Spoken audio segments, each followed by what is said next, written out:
Chapter 544. In front of the ward, Xing Xiao and Mu Qiqi saw third brother and his wife. Go in. Grandpa's inside. Eighth brother, Grandpa can't be provoked. Watch your words. I won't go in. Mu Qiqi looked at Xing Xiao and said, if I go in and make his condition worse, I will be a sinner. Take good care of Qi'er, Xing Xiao said to third brother and his wife. Sheng Bowen pointed at the door and gestured for Xing Xiao to go in quickly.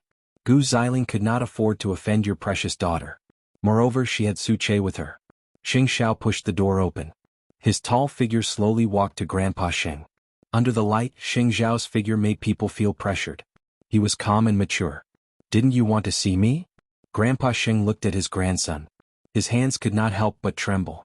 When you handed everything to second brother, did you ever think that this would happen?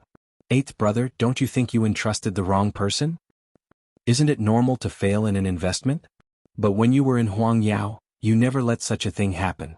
Grandpa Sheng looked at Xing Xiao with a burning gaze. Don't you think that this is a side effect of your capriciousness to Sheng Kai?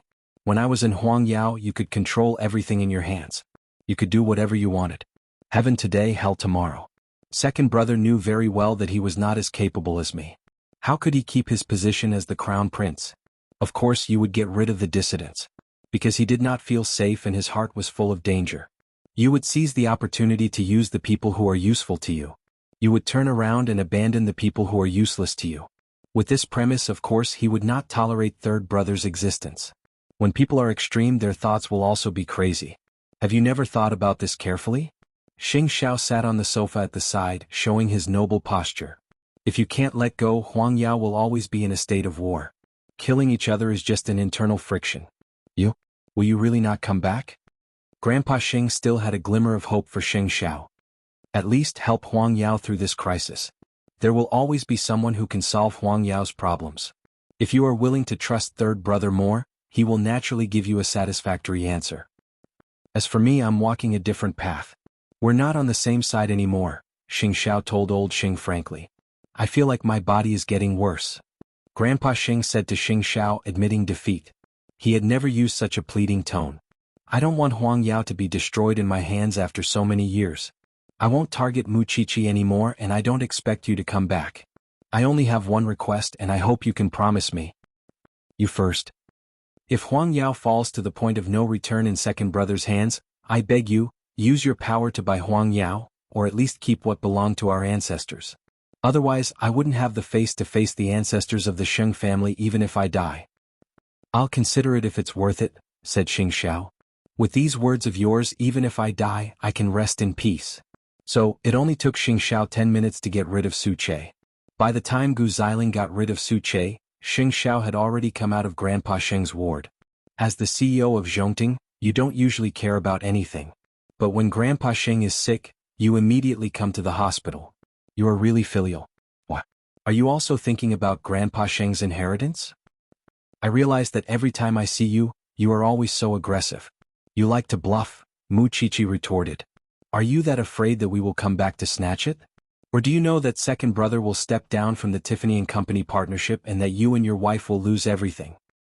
Since you have everything, why are you trying to tempt Grandpa? Did you see it with your own eyes or did you hear it with your own ears? You are really good at framing people. But if Grandpa Xing really wants to consider Xiao Xiao, I'll be glad to see it. After all, who doesn't like money? Don't you think so, second sister-in-law? More importantly, if Grandpa Xing really wants Xiao Xiao's share, you can't do anything even if you protest to your death. If you are so capable, go against Zhongting. Gu Ziling's eyes were red with anger. But she could do nothing. You are just bullying me because my man is not by my side. That's what you deserve. Then Mu Qiqi turned to look at Xing Xiao. Send me to the forensics laboratory. It's much better to help the professor with the murder case than to stay here. After all, I don't want to waste my saliva. Xing Xiao looked calm. He put his hand on Mu Qiqi's shoulder. Su Che, let's go. Then the three of them left the hospital and disappeared into the corridor. But Gu Ziling's anger had not been vented yet. Third brother, you are really something. Now that Huangyao is in trouble both internally and externally, you still brought the Sheng family's enemies here. Are you in cahoots with Xing Xiao to steal Grandpa's inheritance? Third brother saw that Gu Xiling was like a shrew, standing at the door of the ward and shouting. She did not look like a socialite at all. So, he reminded her, To be honest, you don't win everything just because you are loud. Having said that, he was about to enter the ward, but Gu Xiling stopped him. You don't need to take care of this place before second brother comes back. Sheng Bowen was about to retaliate when Grandpa Sheng appeared at the door. He said to Gu Xiling, "Go back. Third brother and his wife are enough." "Grandpa, don't fall for Xing Xiao and third brother's trap." Before Gu Xiling could finish, old Xing's slap had already landed on her. "I'm not dead yet, and you're already getting one inheritance after another." "Grandpa, get lost." Grandpa Sheng dragged third brother and his wife into the ward and slammed the door shut. Third brother quickly comforted Grandpa Sheng. "Grandpa, take care of yourself. Chronic illness makes no filial son. I haven't been sick for a long time, but they are already thinking about my inheritance." Grandpa Sheng sneered. "Why would Gu Xiling say that? I don't believe second brother doesn't know that these two are plotting against each other." "Grandpa, eighth brother told me to trust you more. Third brother, tell me the truth. Do you have a solution for this crisis?" Chapter 545. As long as he is willing to come out and stabilize the situation, Tiffany and company will still have a chance to survive. The cooperation with Huang Yao can also be carried out. I have been in contact with him for some time. He is an upright and honorable person. Will he agree to take over the business? After all, he needs a large sum of money to make up for the deficit. He has the most inheritance in his hands. So, it will not be a problem for him to stabilize Tiffany and company, and he has many businesses under his name, Xing Bowen replied. If that is the case, then you must be responsible for this matter. Don't let Huang Yao suffer any losses. Grandpa has wronged you in this matter. I have wronged you in the past. Grandpa Xing suddenly said to Xing Bowen. You have only been sick for a day, but I have seen through many things. Now you are just in shock. If you are seriously ill and unconscious, I am afraid you and your wife will not be able to fight against second brother and his wife. I really did not expect second brother to be so scheming. Outside the door, Gu Xiling was eavesdropping. She knew that Xing Bowen had contacted the Tiffany and company people. So she immediately called Xing Kai. Look for the eldest young master of the Tiffany and company people. He can solve your problem. It turns out that third brother has been secretly trying to win him over. Xing Kai suddenly woke up from his dream. Yes, why didn't I think of meeting the eldest young master of the Tiffany and company people? Kai, Grandpa has met Xing Xiao. I don't know what they talked about. His damn assistant stopped me and I couldn't move. Xing Kai knew that this would be the result. It's not your fault. You have already helped me a lot.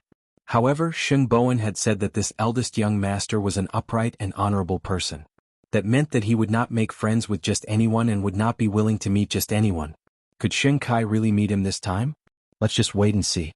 In order not to let Gu Xiling treat him as a seriously ill patient, Grandpa Sheng was discharged from the hospital that night. When he returned home, he was as dignified as usual. Before going to bed, he called his lawyer. Let's meet outside tomorrow. I want to change my will.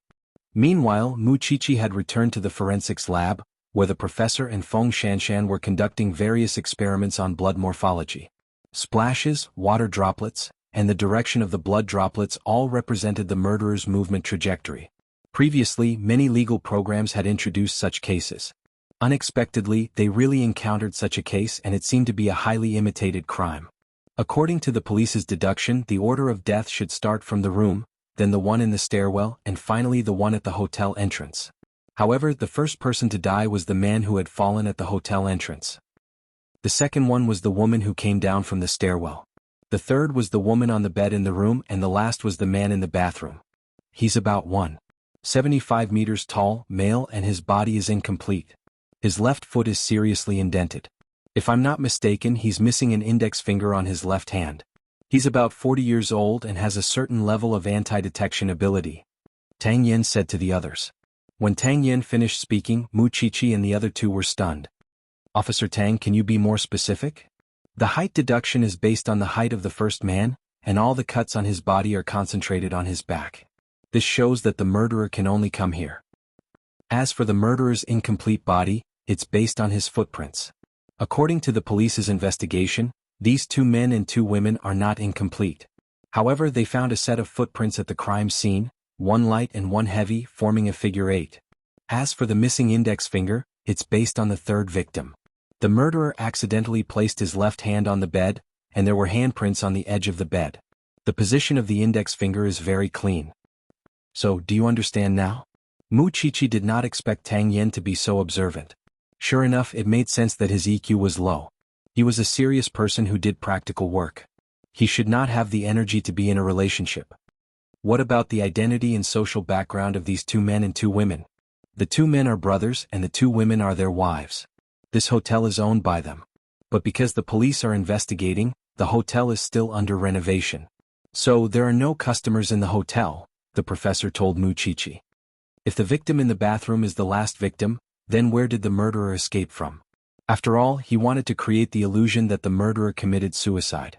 If he went back the way he came and swaggered away, there would definitely be evidence left behind. Mu Chichi raised the most crucial question of the case. Let's ask the police to screen the clues according to Tang Yen and see if there are any suitable suspects. The few of them worked for a few hours before they finally figured out the case. However, when Feng Shanshan sat at the side and rested, she stole a glance at Tang Yen. Actually, she had only heard about profiling before, but she had never really seen it. Today, after listening to Tang Yan's analysis, she realized that there was a huge gap between her and Tang Yen. At least, in terms of professionalism, Tang Yen was worthy of his identity as a police officer. What? Suddenly there are hearts in your eyes?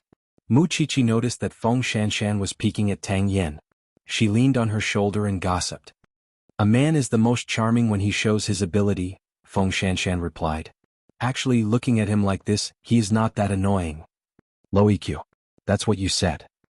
You won't even consider a man with low EQ. Don't worry, I just think that he's good at what he does. If we really dated, I think I'd die of anger 1,000 times. Because you can imagine, a man like that even in bed would be like a dead fish. All he would do is move. He's not interesting at all. After Tang Yen changed his clothes and came out, he heard Feng Shanshan's words. His eyebrows immediately furrowed. This woman's imagination was really rich. She even thought about what to do in bed in the future? It's not that bad. I think Officer Tang is still very cute. Feng Shanshan shook her head. Then she changed her clothes with Mu Chichi and prepared to leave the lab. Of course, Mu Chichi had someone to pick her up. It was always sweet. Unfortunately, Feng Shanshan had to take a ride again. Actually, it was not that she did not have the ability to buy a car. It was just that she did not want to drive it. It was too wasteful. What was worse was that Tang Yen, with his low EQ, directly rode his motorcycle and roared past her. He really roared past her. Chapter 546. That night, when Mu Chichi and Xing Xiao returned home, Mama Xing quickly welcomed them home. Aren't you going to rest after registering your marriage? You'll be busy when you get back to Jianchuan. Mom, we're not tired, Mu Chichi quickly said. Xing Xiao, your husband now. You should think more about Xiaoqi. You can't be as willful as before. Xing Xiao did not say anything. He just frowned slightly. Mu Chichi quickly spoke up for Xing Xiao. Mom, Xiao Xiao has changed a lot in the past 6 months. He has the charm of a mature man now. Mama Xing looked at her son and then at Mu Chichi. It's all your credit. You've changed Xing Xiao. All right, Mom? Jir is tired. Let's go back to our room. Wait. Huang Yao is in such a state now. That old man will definitely want to get you back. You can't help Huang Yao.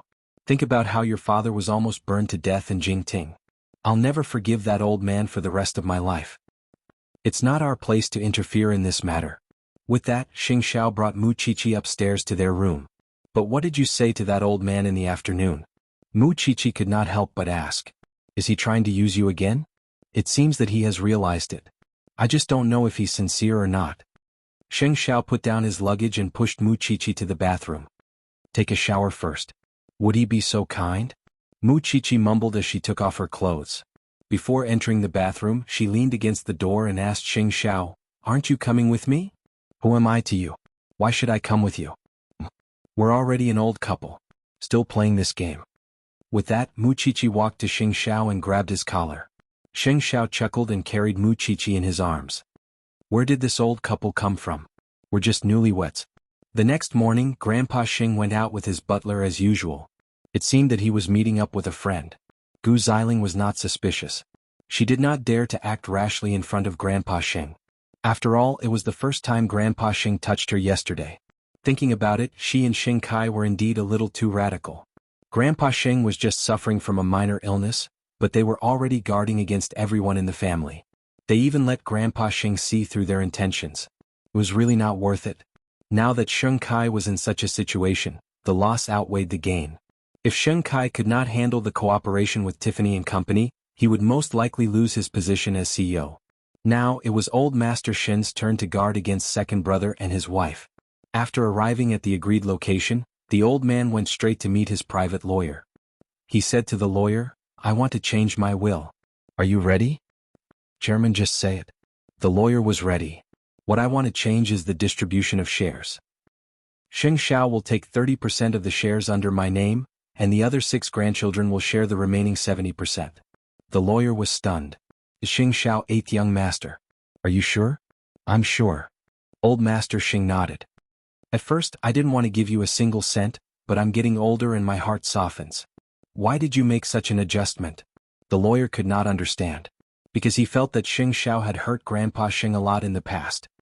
There are many descendants in the Sheng family, but they are all mediocre. Second brother is the only one who is decent. But in just half a year he has grown a lot of ambition. This grandson is not easy to control. If he really takes over the power, he will not treat the others in the Sheng family well in the future. Third brother is loyal and tolerant, but he is not the material to manage the company. He can be an assistant, but he does not have the talent to be an emperor. Thinking about it, only 8th brother is more capable than others and can stabilize the Sheng family. After I woke up from my coma that day, I suddenly had a great feeling. Maybe one day I will fall down like this again and won't be able to get up again. However, I can't leave such a big mess behind. Otherwise, when the time comes, the brothers will fight to the death again. The lawyer nodded. But 8th young master has Zhongting now. Will he still be willing to take over Huang Yao? You don't think he will, right? Grandpa Sheng smiled. But I don't think he will just stand by and watch. Now I can understand 8th brother a little. He only looks ruthless and decisive, but he is still soft. Then what is the chairman going to do with the will? There are 3 wills. One is in my hands, one is in your hands, and the last one will be given to 8th brother. But don't let him open it now. Chairman, you are afraid. Second brother and his wife are so selfish. I am afraid that they will have other ideas when the time comes, said Grandpa Sheng. Old Sheng replied. Some things can only be understood in the end. I was too stubborn in the past. After hearing the old man's words, the lawyer nodded. I'll prepare the notarization. Sheng Xiao might not care about the 30% of the shares, but he would never let second brother's conspiracy succeed. What if second brother and his wife made things difficult for third brother after he left? 8th brother still had a reason and an excuse to intervene. That family was led astray by his eagerness for quick success. Now he just wanted the Sheng family to return to peace. On the other hand, in Europe, with Gu Xiling's reminder, Sheng Kai finally contacted the eldest young master of the Tiffany family. The eldest young master thought that it was Sheng Bowen, so he invited Sheng Kai to his manor. Sheng Kai thought that he had a chance to turn things around, so he relaxed a lot. But when he arrived at the manor, the eldest young master was stunned. Because the person who came was not Sheng Bowen. Sheng Kai saw that the eldest young master's expression was not right, so he quickly reached out to him. But the eldest young master said to him, I know you. The person I want to see is your brother. Sheng Kai's face darkened. He said in perfect English, My brother did not come. He asked me to come and see you. Impossible. You are in cahoots with my brother. If you did not support my brother, he would not have won the position of the CEO of Tiffany and Company. You are the one who helped him. How dare you come to my house? The eldest young master of Tiffany and Co. glared at Sheng Kai. I know why you are here. But I will not give you an answer without seeing Bowen. Sheng Kai felt even worse when he heard this. Bowen is not qualified to represent Huang Yao. Chapter 547. The other party's attitude was very firm, so Sheng Kai could not force him. However, he now knew one very important thing, and that was whether he could successfully overcome this difficulty this time depended on Sheng Bowen. But would Sheng Bowen help him unconditionally? Now, the board of directors had a lot of opinions about him. If he could not successfully handle this project, he could forget about being the CEO of Huang Yao. However, if he let third brother take the credit, it would be disadvantageous to his position as the CEO. So, he could only think of a way to get the best of both worlds. Fortunately, he still had a plan. Perhaps this incident was not only a crisis for him, but also a turning point for him. The Criminal Police Bureau was currently screening the major suspects who had the characteristics that Tang Yen had mentioned earlier. Actually, there was one. It was the cousin of the deceased's 2 brothers. He was about 38 years old and his name was Liao Xing. He lived a hard life and relied on recycling to support his family. After receiving the information, the team immediately arrested the man and interrogated him. The members of the criminal investigation team all thought that the case would be solved soon. However, when Tang Yen observed Liao Xing carefully, he felt that something was not right. Liao Xing, explain yourself. Why did you appear at the crime scene? Liao Xing thought for a moment and answered the police. Before the two brothers died, they called me and asked me to go over to collect the trash. Who knew that when I went over, all four of them were dead. I wasn't sure if they were still breathing, so I looked at them one by one. Later, I found a place to call the police, and that police call was made by me. I don't have a cell phone, so I used a public phone. That was why Liao Xing's footprints and blood were left at the crime scene. Can anyone prove it? You can ask my wife. There is a call record on the landline at home. This person is not the murderer. The police came to this conclusion after interrogating Liao Xing. It seems that the murderer did not only create the illusion that the deceased committed suicide to escape punishment, but also implicated another person. That person is Liao Xing, the professor said to Tang Yen. So, you are going in the wrong direction. Wait. Even if Liao Xing entered the crime scene, there should be two footprints. But why did Liao Xing only have footprints of entering and not coming out? Tang Yen brought up the key information. It seems that I have to interrogate Liao Xing again. Soon, Mu Qiqi and Feng Shanshan arrived at the forensics lab. After knowing that the police had gained so much in one day, they quickly understood the case. Moreover, Mu Qiqi offered her own opinion. I feel like we've overlooked a very important piece of information. The hotel itself is being renovated. Why is it being renovated? Is it related to that? It's said that it's related to gambling and that white stuff, the police replied. If it involves these two things, does the hotel have any special services, such as secret doors or escape routes that others don't know about? After listening to Mu Qiqi's words, Feng Shanshan stared at her. You know this too? I really couldn't tell that you're such a rich young lady. I've seen a lot of cases, but that's just my guess. Besides, this murderer also knows Liao Xing, so he must be someone familiar with the four victims. I think if the hotel really has these facilities, then the murderer knows about them and uses them to deceive others. I'll ask the team to visit the neighbors and carefully check every corner of the hotel, the captain of the criminal investigation team said. As for Liao Xing's side, I'll inform everyone as soon as there's a result. This murderer is not only vicious but also smart. Of course, Qiqi, you're smarter than him. The captain of the criminal investigation team praised her. Alright, it's getting late. You and Shanshan should go back and rest. Aren't you a student? Don't delay your studies. I won't be responsible if you fail. More importantly, your family's car has been parked at the entrance for a while. Mu Qiqi looked out of the door and blushed. Then I'll leave first. When the professor saw Mu Qiqi leaving, he leaned on Tang Yan's shoulder. Send Shanshan home? I still have some doubts. I want to stay here. Tang Yan refused without thinking. The whites of the professor's eyes almost rolled to the sky. Won't you be able to solve your doubts if you send her home? If I were your mother, I would be very worried. How are you going to find a girlfriend like this? Tang Yan turned around and looked at Feng Shanshan.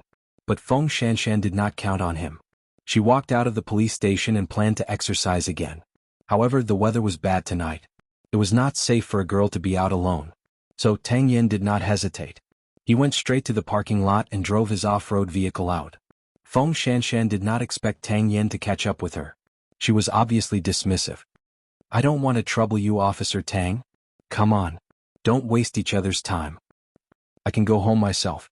Feng Shanshan was very stubborn. She did not want to have anything to do with Tang Yan. But at this moment, Tang Yan suddenly stopped the car and got out of the car at lightning speed. He carried Feng Shanshan on his shoulder and threw her on the passenger seat of the off-road vehicle. Being stubborn is not a woman's strength. Feng Shanshan rolled her eyes. Officer Tang, do you know how many times I've rolled my eyes at the sky after you came? Just don't do it in front of me. Feng Shanshan was speechless. Actually, Officer Tang, you really don't have to force yourself. I'm not forcing myself. It's nothing. Feng Shanshan was angry. She decided to stop talking. But Tang Yan did not start the car either. They stared at each other. After a while, Feng Shanshan said, Are you planning to spend the new year here? If you don't tell me the address, I can only drive to my house. Feng Shanshan felt that she must have been influenced by people with low EQ for too long. Otherwise, why would she be so stupid with Tang Yan? Then Feng Shanshan told him the address and closed her eyes to rest. She did not think that she would have the time to argue with this idiot after a long day. Actually, Mu Qiqi and Xing Zhao's car was behind them. Mu Qiqi saw with her own eyes that Tang Yin carried Feng Shanshan on his shoulder. These two obviously have a chance. But Officer Tang's EQ is really too low. Chapter 548. I'm innocent. After all, I'm only looking at this matter as the Moon Elder. Mu Qiqi quickly raised her hand and swore. Feng Shanshan used to be annoying. But after you get to know her, you realize that she's not that bad. No, it's that she's so bad that you can't hate her at all. If she dares to lead you astray, I'll cripple her too. Mu Qiqi couldn't help but laugh. She leaned on Xing Zhao's chest and asked, but why do I feel that I'm bad enough? After all, I've turned my uncle into my husband. Xing Zhao hugged the threatening little thing. He really wanted to pin her down on the bed and teach her a lesson. Of course, when the time was right, Xing Zhao would take the initiative to find out what kind of murder cases had happened in the police station. Because his mind would calculate if those cases would affect Mu Qiqi's safety. As for tracking down the criminals, that was his little thing's interest. The next afternoon, Sheng Kai suddenly returned to Jianchuan after going to Europe. He requested for a temporary board meeting and asked Grandpa Sheng and third brother to attend. He said that he had found a way to solve the Tiffany and Company's crime. Grandpa Sheng didn't know what trick he was playing now. Before he went to Huang Yao's board meeting, he asked his lawyer to send a copy of the will to Xing Xiao. However, Xing Xiao frowned when he received the document. But Grandpa Sheng's lawyer told him, I hope that 8th young master can keep this document safe. You don't have to open it now. It might be of great use at a critical moment. All right. Go back and report, Xing Xiao said to the lawyer. Then I'll leave first. You go ahead. As smart as Xing Xiao was, how could he not know what was in the document? That would be underestimating him. Grandpa Sheng was extremely distrustful of second brother now. So, he gave this to Xing Xiao in the hope that he could stabilize the Sheng family. That old thing was clearly going to live to 100 years old. Still, it was a blessing for third brother to have this document in his hand. He used to think that Xing Bowen's character was not suitable for business or investment. But now that he thought about it, his generous character might be useful. Soon, the group rushed to the conference room of Huang Yao. At that moment, Grandpa Sheng and third brother had no idea what Xing Kai was up to. The only thing they knew was that it was definitely not something good. At 4 o'clock in the afternoon, Huang Yao's interim shareholders meeting was held smoothly. On the other hand, Xing Kai, who had just returned from abroad, was not as anxious as when he left. He looked at the company's shareholders, Grandpa Sheng and Xing Bowen. Chief Sheng, I wonder if your promise of a week still counts. Also, what progress have you made in the past? Don't keep me guessing anymore. Of course, if I didn't go there, I wouldn't have known that my good third brother has always been in close contact with the Tiffany family. So, I think it won't be a problem for Huang Yao and Tiffany to continue working together. What do you think, third brother? Xing Bowen felt uncomfortable when he was called out. What did she mean by he was close to the Tiffany family? Don't you think it's too much to fight for power with me? Xing Bowen did not understand why Xing Kai was blamed on him. How am I too much? It's been a few days since it happened. Since you have such a deep relationship with the eldest young master of Tiffany and Company, why did you watch me being put in a difficult position by the board of directors? Why didn't you help me to stabilize the situation in Huang Yao? Can't everyone understand what you are trying to do? You just want to see the board of directors fire me. Then you will immediately come up with a solution to the problem and win the support of the board of directors. What do you think? Am I right? After hearing Xing Kai's words, Xing Bowen finally understood his second brother's intentions. He had gone to the eldest young master of Tiffany and Company. So he came back to make a scene. I have always been against you working with Tiffany and Company. How many times have we quarreled publicly and privately? Is it my fault that you insist on expanding the investment? I know there is a problem with Tiffany and Company. That's why I built a good relationship with the eldest young master of Tiffany and Company. This is to prevent Huang Yao from falling into such a problem. I'm just a deputy CEO. What right and identity do I have to go against you? I just hope that if Huang Yao is really in danger one day, there might be a way out. A way out? Xing Kai sneered. If it is as you said, why is the other party unwilling to see me? Moreover, if you are really so kind, why didn't you stand up and explain the matter when it happened? That's because I am not confident that I can convince the eldest young master of Tiffany and Company. I'm not like you. I will not make empty promises if I can't do it. The reason why the other party is unwilling to see you is that when he and his brother were fighting for the position of the chairman, Your cooperation helped his brother to win. Why would he want to see you? Hearing the quarrel between the two brothers, the shareholders finally understood what was going on. It turned out that the key to solving all this was Xing Bowen. However, the two brothers were suspicious of each other. You are saying it in hindsight. That sounds nice. Anyway, Sheng Kai just wanted to make himself look dignified. If he was not wrong in anything, then he was right. Xing Bowen took a deep breath. He really could not be bothered to talk to him. At this time, Grandpa Sheng, who had been silent for a long time, said, Sheng Kai stubbornly made a false risk assessment report. The root cause is him. Of course I encouraged him. So I am also at fault. That day when I fainted at the board meeting, it was third brother who took care of me in the hospital. He immediately told me about the eldest young master of Tiffany and Company. He had a way to save Huang Yao at the critical moment. Before this, the two brothers were quarreling at home. The third brother wanted the second brother to withdraw his investment, but the second brother refused to do so no matter what. Of course, I gave the power to second brother. I convinced myself to believe in second brother's judgment. So, I sided with second brother and overruled third brother again and again. But I did not expect things to develop like this. There's nothing we can do about third bro, so we secretly set up a connection. And in the 2 days he was in the hospital, he was also contacting the eldest young master of Tiffany and Company. But the eldest young master was worried about the hatred between him and second brother, so he did not give in. Now that second brother has returned to the country, he could not think of any solution. Instead, he started to attack third brother who had worked so hard. You are not just letting down the trust of the board of directors. Chapter 549.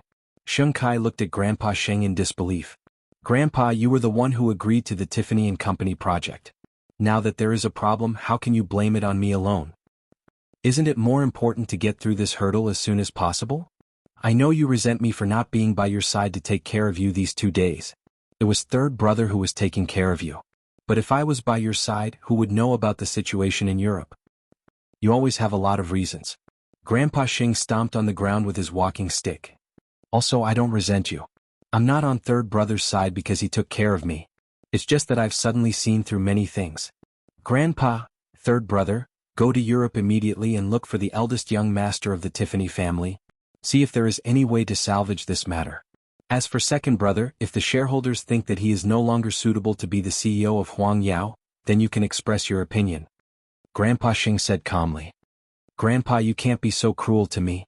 It's not fair. You're the one who caused this. Now, third brother is cleaning up your mess. You should understand this.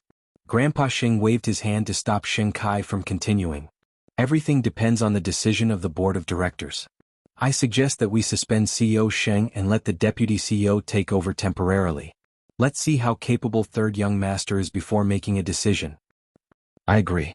The shareholders scrambled to express their opinions. Have you forgotten the progress I brought to Huang Yao in the first half of the year? It's just a mistake. Is it necessary for you to hold on to it? Sheng Kai was furious. He slammed the table and questioned the shareholders. Why don't you think about it? When Xing Xiao left, he left such a big mess. If I didn't clean it up, would Huang Yao be where it is now? Now, you doubt my ability just because of a contract worth 10 billion? Isn't this too funny? The shareholders knew Sheng Kai's ability, but they also knew his ambition. Indeed, we have seen your contribution to Huang Yao in the first half of the year. But in the last 2 months, haven't you noticed the changes in yourself? You always get rid of dissidents. You should know very well how many times you have caused trouble for third young master in the dark. Not only do we need an outstanding leader, but we also hope that the person who leads us forward has a big heart. If you want to dismiss me, just say so. There's no need to come up with so many excuses. Sheng Kai sneered. Third brother, what do you think? Sheng Kai thought that third brother would admit that he did not have the talent and withdraw from the competition. But, Sheng Bowen said directly, Grandpa, I don't need to go abroad because Charney is preparing to visit Jianshuan. As an outstanding entrepreneur, he will try his best to discuss this matter with Huang Yao without any personal grudges. When was it confirmed? Just now. Sheng Bowen took out his phone and showed the message to Grandpa Sheng. As for the position of president and vice president, we'll talk about it after this matter is resolved. What he meant was that he did not refuse. He was just afraid that Sheng Kai would do something if he took over the position now. He did not want to be plotted against by Sheng Kai before he even became the CEO. Well done, third brother. You ganged up to bully others. Not bad. Having said that, Xing Kai walked out of Huang Yao's office. Third brother, you can handle the rest. I don't care. It's all right, third young master. We will try our best to help you. The shareholders immediately said. Well, if that's the case, we'll talk when Charney arrives at Jianchuan. Xing Bowen said to the shareholders. Let me say this first. Since this matter has come to this, I am not confident that I can turn things around. I can only say that I will try my best, but I dare not say that I will be absolutely sure. Just do your best. Grandpa Xing said to third brother. If that's the case, everyone is dismissed. The shareholders nodded and left the meeting room one after another. However, Grandpa Xing did not move. Instead, he looked at third brother. You were not interested in these things before. Why do you want to go against your second brother now? To be honest, Grandpa, fighting for power has never been my hobby. However, Xiaoran and I also want to live a normal life. During this period of time, you have seen how second brother and his wife have been suppressing us. I have no intention to fight with him, but he doesn't seem to think so. He thinks that my existence is a great threat to him. Apart from me being the reason, he also thinks that I am colluding with eighth brother. I can drag him down from the position of CEO at any time. I don't want to let him down anymore. Grandpa Xing patted third brother's shoulder. Since you want to do it, then do it. You are different from second brother and eighth brother. You are born to be more merciful. That's why I didn't think highly of you before. The business world is like a battlefield. That's why I always have eighth brother in my heart. Because he can attack and defend at the same time. But I don't think I should underestimate you. Do it well. Third brother nodded. It was rare for him and Grandpa Sheng to have a peaceful conversation like this. In the past, Grandpa Sheng would explode whenever he mentioned Xing Xiao. Now, it was obvious that he had overcome that hurdle in his heart. Because he knew that if he continued to be the same as before, Huang Yao would definitely continue to have internal conflicts. There would be countless scenes of brothers killing each other. But second brother, you don't have to worry about it. I will handle it. Grandpa Xing said to third brother. He did not even need to think about how Xing Kai would react. If he succeeded and won, he would constantly remind himself that he must not let Xing Xiao take away all the credit. But if he failed and suffered a setback, he would always blame Xing Xiao. Why did Xing Xiao leave this mess to him? Why did Xing Xiao have to make him suffer so much? Although he had been very successful in the past 8 to 9 months, he had also become more selfish. Of course, Gu Ziling's contribution was also part of it. Soon, Zhongting's office received the news. Xing Kai has been temporarily dismissed by the board of directors. The news has spread. Xing Xiao did not raise his head when he heard Su Chei's words. He only said, it will happen sooner or later. Even if it is not because of the Tiffany and Company's cooperation, he will be dismissed for other reasons. But it has been more than half a year. His arrogance have been triggered. He will not let it go just like that. But isn't it very dangerous for him to be with third young master? Chapter 550. When Xing Kai came home in the middle of the afternoon, Gu Ziling knew that he did not have a good time at the board meeting. But she did not expect that the board of directors would suspend him. And Grandpa Xing, who had always been on his side, did not stand on his side this time. Perhaps it was because of the incident when Grandpa Sheng was hospitalized 2 days ago. They had exposed too much in front of Grandpa Sheng, which made him feel disgusted. And it was only a matter of time before people's hearts turned against each other. Gu Ziling saw that Xing Kai stayed in his study the moment he came home, so she let him calm down. But she could still hear the sound of something smashing in the study from time to time. How useless. He was being bullied by others, but he could not fight back at all. Later, Grandpa Sheng and Xing Bowen came home together. They saw Gu Ziling in the living room. When their eyes met, Gu Ziling did not avoid them. She calmed herself down. Grandpa and third brother are back. Where is second brother? He is in the study, Gu Ziling answered. Maybe he is in a bad mood. He will be fine when he thinks it through. In that case, you should stay at home and accompany him for the time being. He does not need to interfere with the company's affairs for the time being. Having said that, Grandpa Xing turned to Xing Bowen. Come to my study. Yes, Grandpa. Gu Ziling knew that the old thing could turn hostile faster than flipping a page, which was why there was no need to be calculative with him now. When the power of Huang Yao was completely in her and her husband's hands, she would come and settle the scores with the Sheng family one by one. It was dinner time. Xing Kai did not come out for dinner. Gu Ziling was facing everyone in the Sheng family alone. Unexpectedly, Hu Ran's stepmother called her at that moment. Sorry, I need to take a call. Gu Xiling took her phone and went to the garden. Then she heard the woman's voice. Xiling, are you free these days? Can we meet for a chat? Mrs. Hu, do you have something to share? We will know when we meet. I heard that you and second young master are not in a good situation in the Sheng family recently. We are friends. Of course I have to help you. See you tomorrow, Gu Xiling replied. Now, no matter what, she had to think of a way to separate third brother and his wife. Otherwise, with the Hu family supporting third brother, wouldn't he have to be above Sheng Kai in the future? After dinner, in the bridal chamber, Hu Ran looked at Sheng Bowen, who had just finished washing up. She patted the seat beside her and said to him, Third brother, now that you are in power, second brother and second sister-in-law will definitely see you as a thorn in their side. Do you have any way to deal with it? Sheng Bowen looked at her and shook his head. Grandpa said that this is the difference between me and eighth brother. If it were eighth brother, he would definitely be able to guess what the other party would plan and take precautions. But I can't. I can only take one step at a time. Hu Ran knew that he was a straightforward person, so she also laughed. You, perhaps a foolish person has a foolish fortune. You may be in a lot of danger if you follow me, Sheng Bowen said helplessly. But don't be afraid. I will do my best to protect you. Yes, I'm not afraid. Hu Ran nodded. Go to sleep. From tomorrow onwards you will be busier. Banyan Courtyard. This was the name that Mama Xing gave to Mu Qiqi and Xing Xiao on the day they registered. At this moment, Mu Qiqi dragged her tired body into the house. She saw Xing Xiao sitting on the sofa working while waiting for her. She squinted her eyes and lay on Xing Xiao's lap shamelessly. Hubby? Xing Xiao lowered his head and looked at the person on his lap. He laughed mockingly. If you need my help, just say it. Help me find an expert who is as skilled as Su Che, Mu Qiqi said with her big eyes. What are you going to do tomorrow? The police found the basement of the hotel. Shanshan and I will go down tomorrow, but we don't know what dangers there are down there.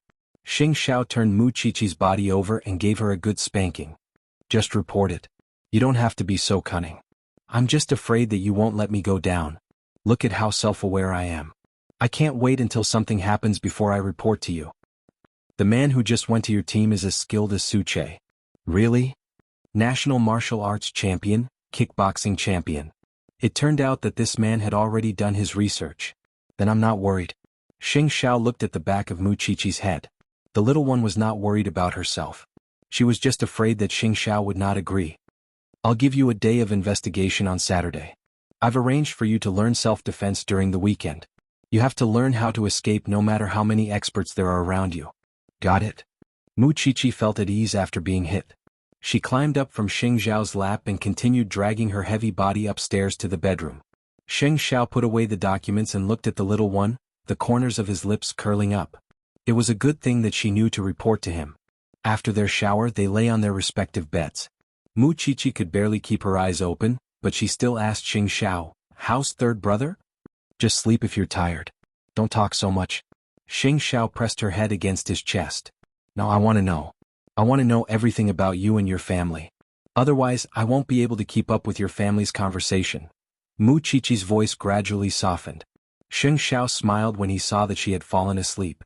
"Even if I tell you now, you would still forget it tomorrow?"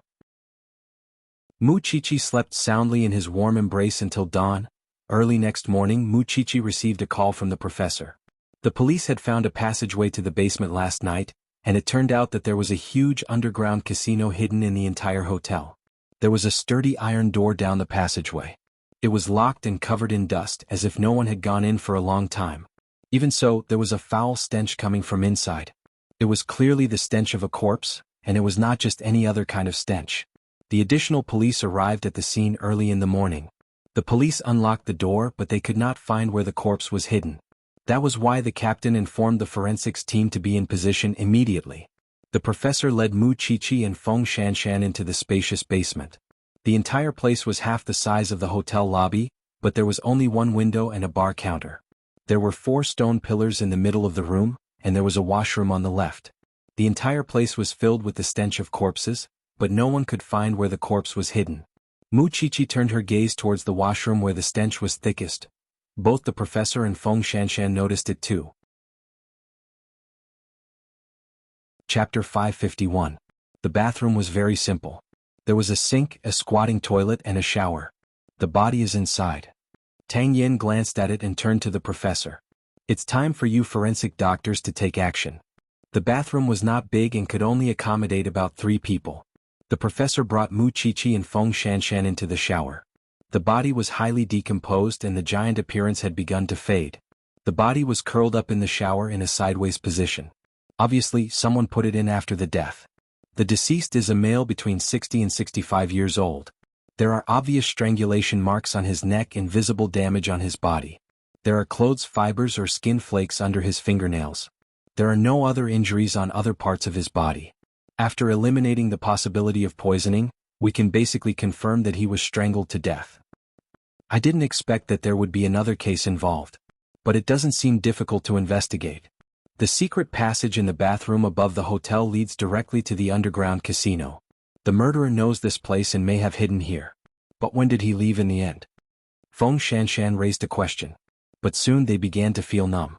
Because in order not to leave his own footprints, the murderer must have waited for the police to come before leaving. Because everyone thought that the murderer would leave his footprints before leaving, but no one would have thought that he would hide in this basement and wait for the police to leave before leaving. Now that there were so many police officers entering the hotel every day, how could they find the murderer's tracks? He's too cunning. Let's find the murderer first. There is evidence left under the victim's fingernails. It should not be difficult to investigate. Maybe there is a connection between the 2 cases. The professor stood up and said to everyone, let's go back and test it first. I have a bold idea, Mu Qiqi said to the professor. At this time, Tang Yin also said to everyone, compare the DNA of these skin flakes with the 4 victims above. That's right. Mu Qiqi had the same idea. If it was really as they expected, then it was very likely that it was a vendetta. Then the murderer must be related to the victims. Okay. If that's the case, let's act quickly. Now that they had a breakthrough, everyone was pumped up. The police were confirming the identity of the deceased. But at this time, Tang Yin had a new question. Since there is no exit in the basement and he could only hide, how did Liao Xing get out? Everyone seemed to have fallen into this mystery. He said that after he saw the bodies, he was knocked unconscious. When he woke up, he was already outside. Our colleagues have also examined him. There is indeed a wound on his head. No, there is something wrong with his logic. Before we came in, the murderer was hiding in the basement. If Liao Xing was knocked out by the murderer, he would have been sent away immediately. It is impossible that we did not find the murderer's tracks. But if Liao Xing waited for us to arrive before he was sent out by the murderer, who called the police? This doesn't make sense at all, so he must be lying. You have to retry him. Previously, we ruled out Liao Xing as a suspect because we thought there was an exit in the basement and both he and the murderer could leave. However, since there is no exit in the basement, he must be lying. After Tang Yin finished speaking, the results of the DNA comparison were out. This skin tissue belongs to the elder brother Liao Xing. You've guessed correctly. However, there's something even more shocking. This deceased is Liao Xing's biological father, who is also the biological uncle of the deceased brothers.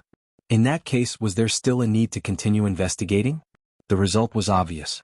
Because there was substantial evidence, Liao Xing confessed in the end. But what was different from the police's speculation was that he did not kill the 4 people to avenge his father, because he did not know that his father had died in the basement. He had killed those 4 people because the 2 brothers had taken pity on him every day and allowed him to come over to earn tips. However, they had humiliated him, mocked him, and even called him incomparably ugly, neither human nor ghost. Liao Xing had long wanted to kill them. He had imagined it thousands of times in his heart. That morning, the 2 brothers asked Liao Xing to go and earn tips again, but Liao Xing took the opportunity to meet his wife. When Liao Xing found out about it, he could not hold it in anymore, so he put the plan on the agenda. In the evening, he carried an axe and killed the 2 men.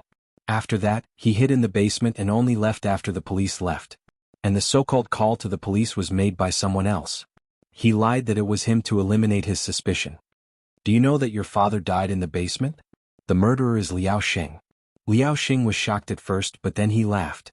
This is retribution. This is what the 2 brothers deserve. Liao Xing, you will eventually be punished by the law. This is at most a crime of passion.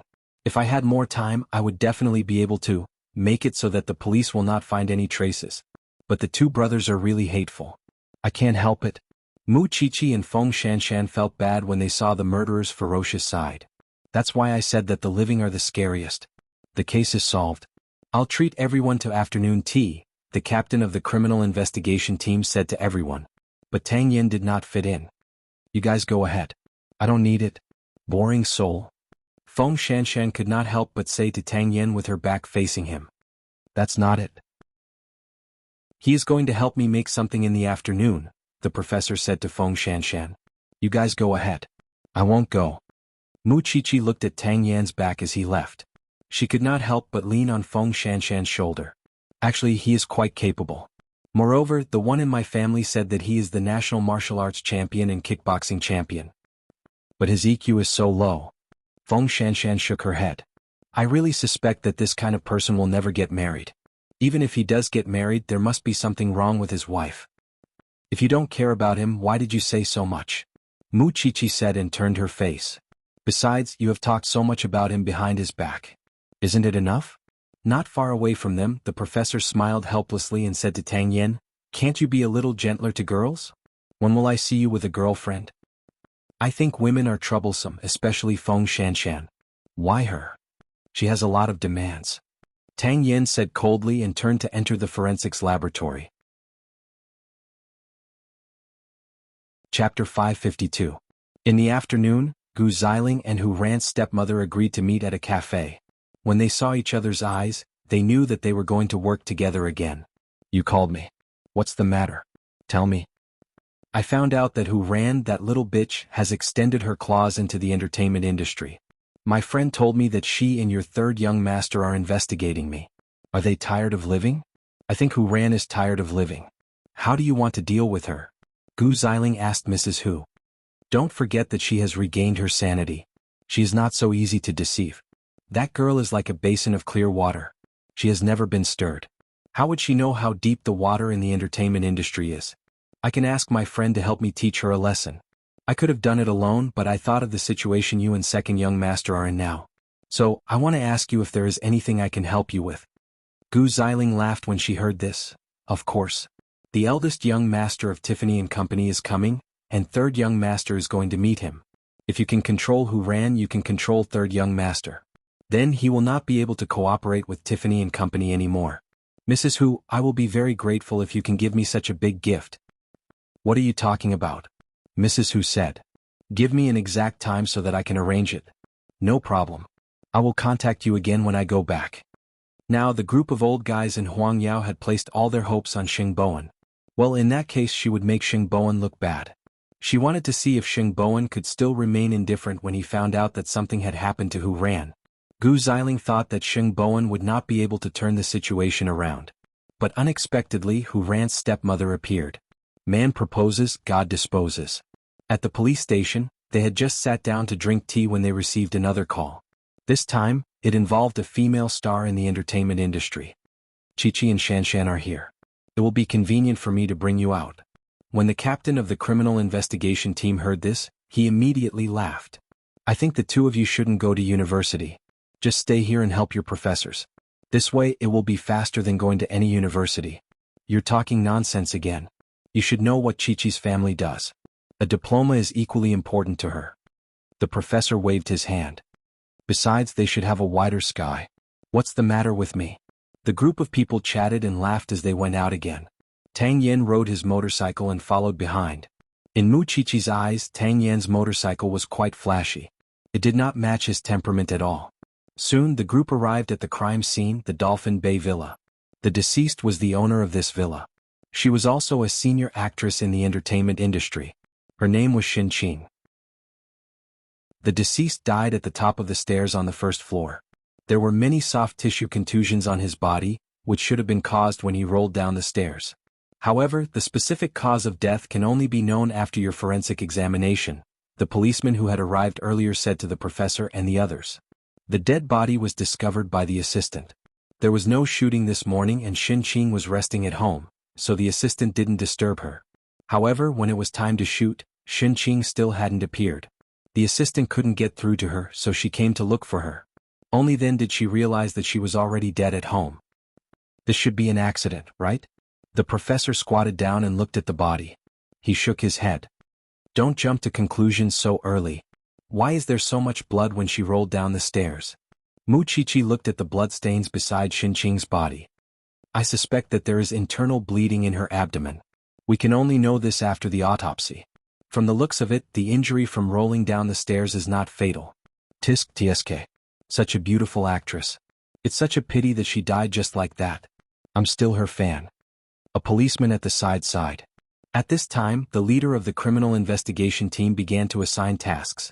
There was no doubt about the identity of the deceased. Professor, what's the time of her death? Between 1 and 3 o'clock last night, Wuxia answered.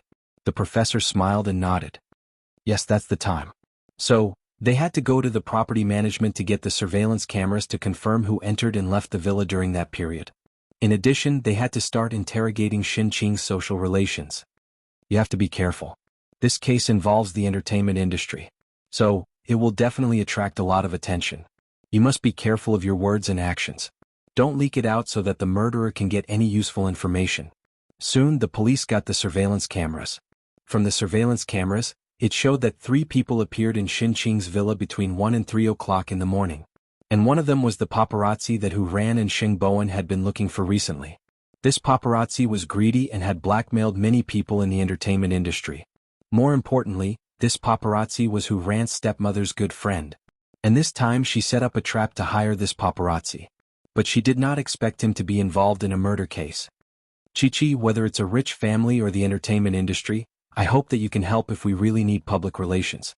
I will try my best, Wuxia answered. When they carried the body back to the forensics laboratory, the entrance was full of media. Moreover, Wuxia was a famous person in the first place, so the media naturally surrounded her. Seeing this, Feng Shanshan smiled at her. Your mission is here. Miss Mu, can you tell us if Xinqing is really dead? How did she die? Was it a crime of passion or revenge? Did Huang Fu get someone to do it? Hearing this, Wuxia was confused. Who is Huang Fu? Because of the TV series Love as Deep as the Sea, Huang Fu and Xinqing fought for the female lead role. It must be Huang Fu, right? Wuxia extracted the information and said to them, the police will solve the case as soon as possible. Don't make wild guesses and hurt others. Miss Mu, can you tell us more information? I'm just a forensic doctor. I can't reveal anything related to the case. I'm sorry. Miss Mu. Everyone rushed forward. At this time, Wuxia lost her temper and directly said to the media, you want to see Zhongting's lawyer, right? Everyone quickly took a step back. You just want to see the world in chaos. Soon, the secretary showed the part where Wuxia appeared on the news to Xing Xiao. Chief Xing, this is the video of Madam's interview. This thing is more famous than me recently. Xing Xiao slowly smiled. Find a few suitable people and send it to her when she wants it. You must have experience in stopping the media. Chapter 553. The eldest young master of Tiffany & Company had already boarded the plane. He would arrive in Jianchuan in 10 hours. So, Gu Xiling called Hu Ran's stepmother when no one was around. He will arrive tonight. How are your preparations? Hu Ran's stepmother did not know that her friend had been targeted by the police. She said, I will call him later. I will lure Hu Ran out tonight. Don't worry. Then I will wait for your confirmation, said Gu Xiling. After the call, Gu Xiling looked around to make sure that no one in the Xing family saw her. Then she went back to the living room. However, Hu Ran, who was in the room, had seen her sneaky behavior clearly. Because the location of the new house was facing the Xing family's lawn. Although Hu Ran did not know what Gu Xiling was planning, she reminded Xing Bowen. I saw second sister-in-law making a phone call in the lawn. You must be careful when you pick up the eldest young master of the Tiffany & Company today. I am afraid that this woman will do something bad again. Don't worry, Xiaoran. Actually, the eldest young master of the Tiffany & Company has arrived in Jianchuan. He boarded the plane yesterday, said Xing Bowen. Why didn't you tell me earlier? I was worried too. You don't know either. That's why they did not notice anything. Xing Bowen explained. Xiaoran, you won't blame me, right? Why should I blame you? You did a good job. She had thought that Xing Bowen was a straightforward person who did not know how to beat around the bush. In fact, he knew how to be flexible at times like this. That was fine. Then, no matter what tricks Xing Kai and his wife wanted to play, they would not be able to do anything. As for Hu Ran's stepmother, she immediately called her friend. Xiao Chui, can you spare some time to do something for me? Madam, I am running for my life now. What can I do? The police are looking for me everywhere. Don't call me anymore. After that, the other party hung up. Mrs. Hu frowned and looked at the phone. Suddenly she understood. Was it because of Xin Qing's death? But if Xiao Chui was arrested, wouldn't the fact that she had hired assassins to kill people in the past be dug out? Thinking of this, Mrs. Hu suddenly panicked. No, she had to stop Chui from running away. However, when the police were looking for someone, they would not be as gentle as Hu Ran and Xing Bowen. To find this cunning paparazzi, they did not need to go through such complicated steps. Since he was a major suspect, the police acted quickly. Even though the paparazzi knew how to disguise himself, they still caught him in the act. Mr. Chui, why are you hiding?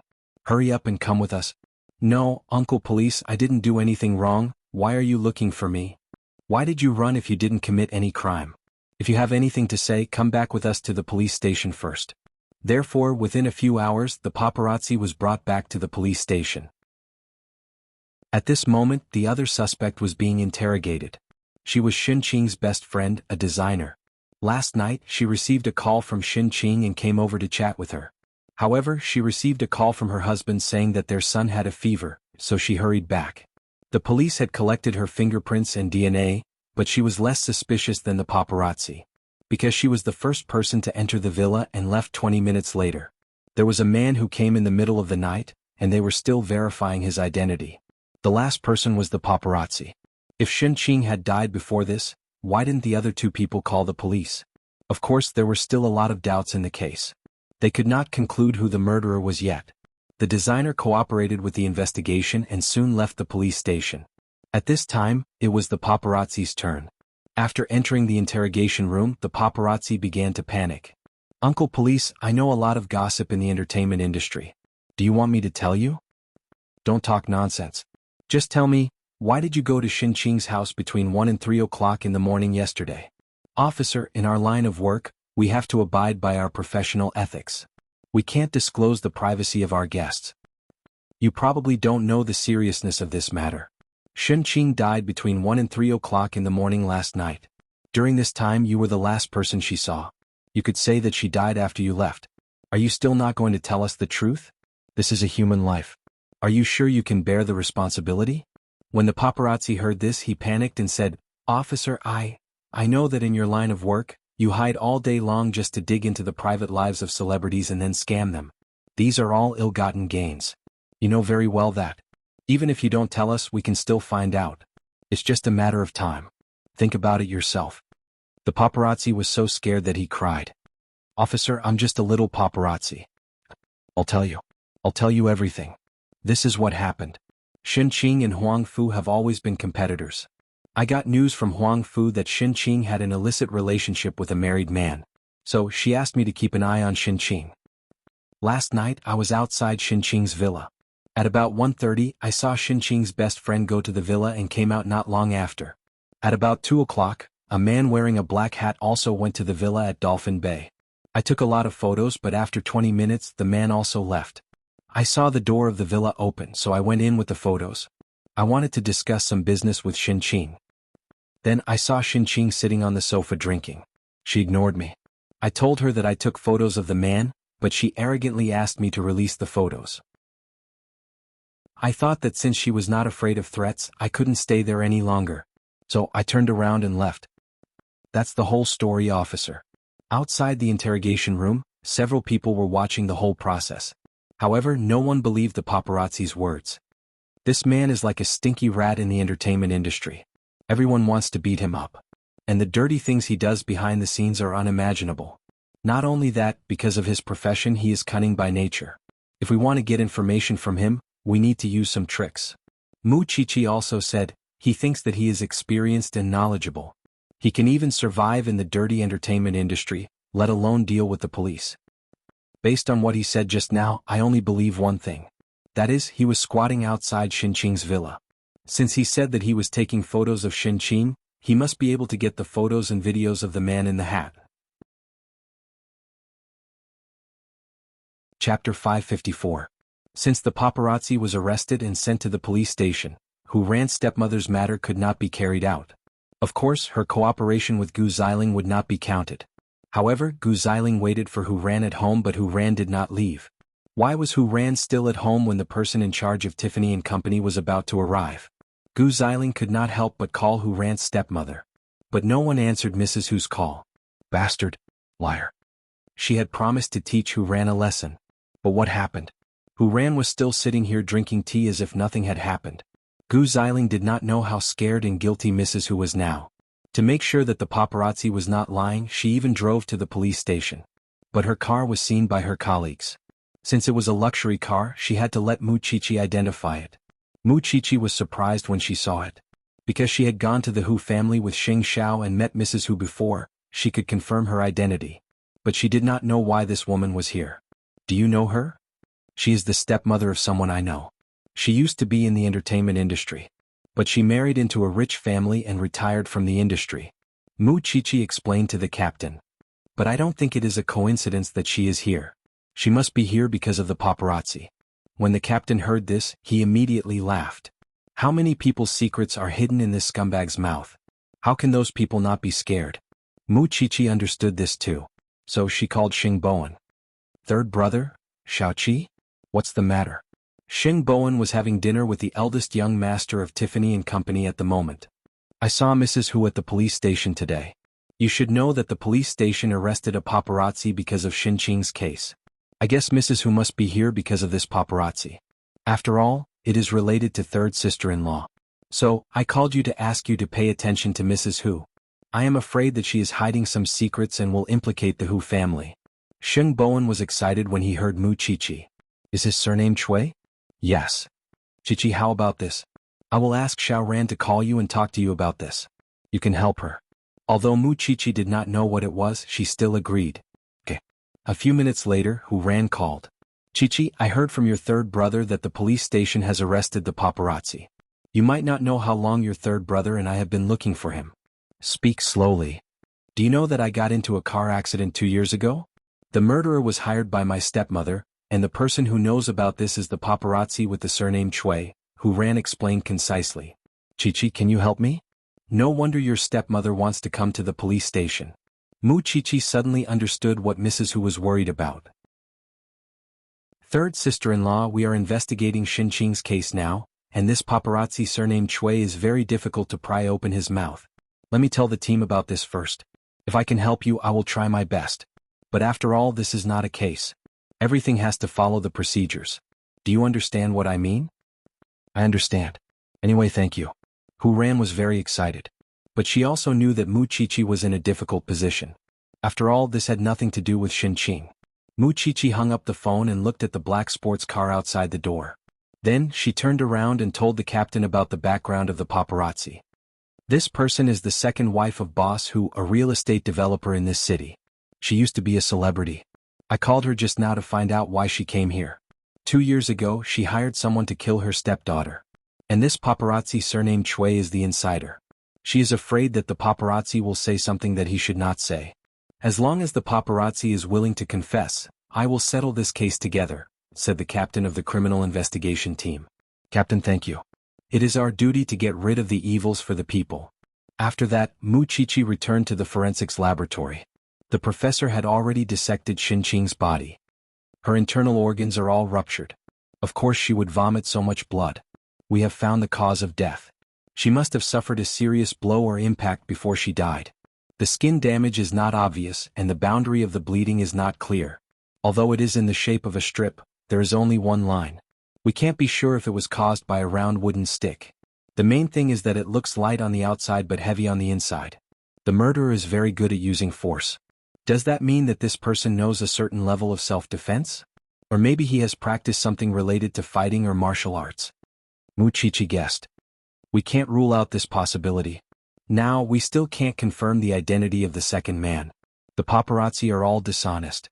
We can't find any traces in Xinqing's house either. This case seems to be quite tricky. Feng Shanshan could not help but sigh. I really don't know what kind of torture she suffered before she died. On the other hand, Hu Ran told her father about her stepmother going to the police station. She also mentioned the car accident that happened 2 years ago. When Papa Hu saw the photo, he became more suspicious of his wife. Xiao Ran, I know. I'll be careful.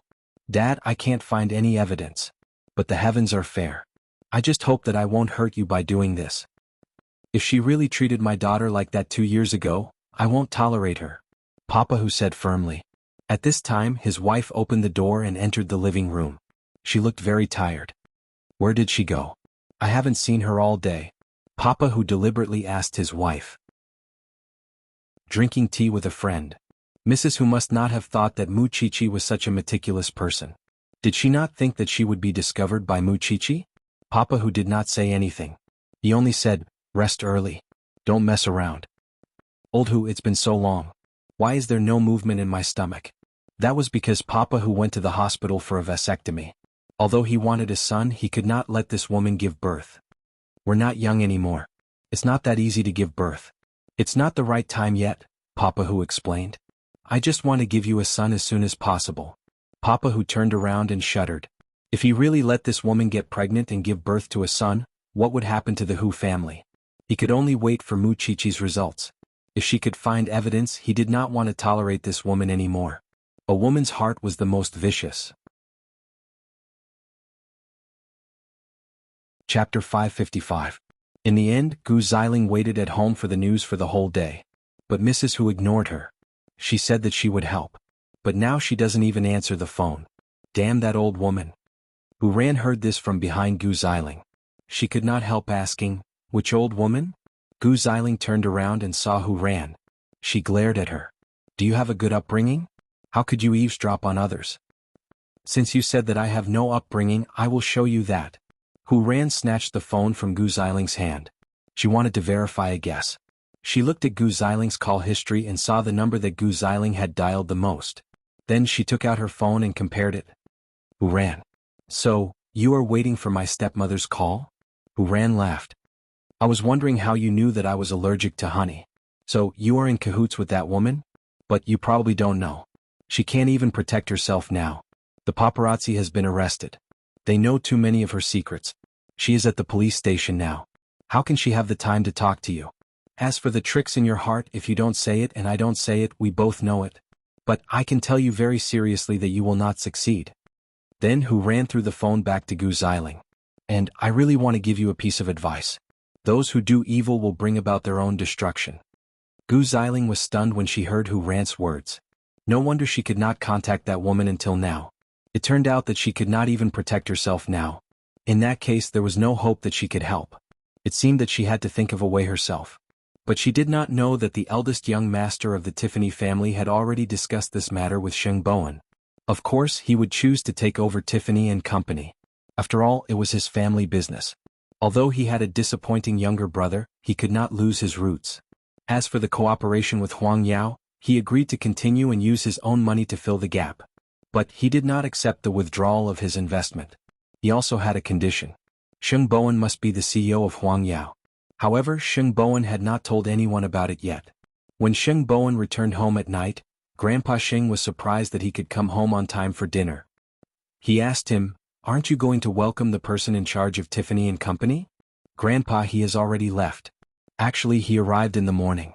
After we talked, we had lunch together. I sent him off just now. I'll send a letter of intent to you later." Sheng Bowen replied to Grandpa Sheng. Grandpa Sheng looked at Sheng Bowen in shock. He could guess what he was worried about, so he nodded. "Good. You did a good job. I'm just taking precautions." After all, Gu Xiling had colluded with the Hu family to make trouble, but unfortunately Mrs. Hu was busy with her own affairs. Charney has some conditions. After you read them, discuss them with the board of directors. If they agree, we'll do it this way. No matter what the conditions are, as long as we can continue working together, I can accept them. As long as Huang Yao did not suffer any losses. Sheng Kai's position was still empty. He had locked himself in the study for the past 2 days and refused to see anyone because he couldn't accept that Sheng Bowen was going to replace him. "Grandpa, I want to meet with 8th brother tonight." In the past, when he wanted to meet with 8th brother, Grandpa Sheng would be on guard. But now Sheng Bowen took the initiative to bring it up. He wanted to let Grandpa Sheng untie the knot in his heart. "Go.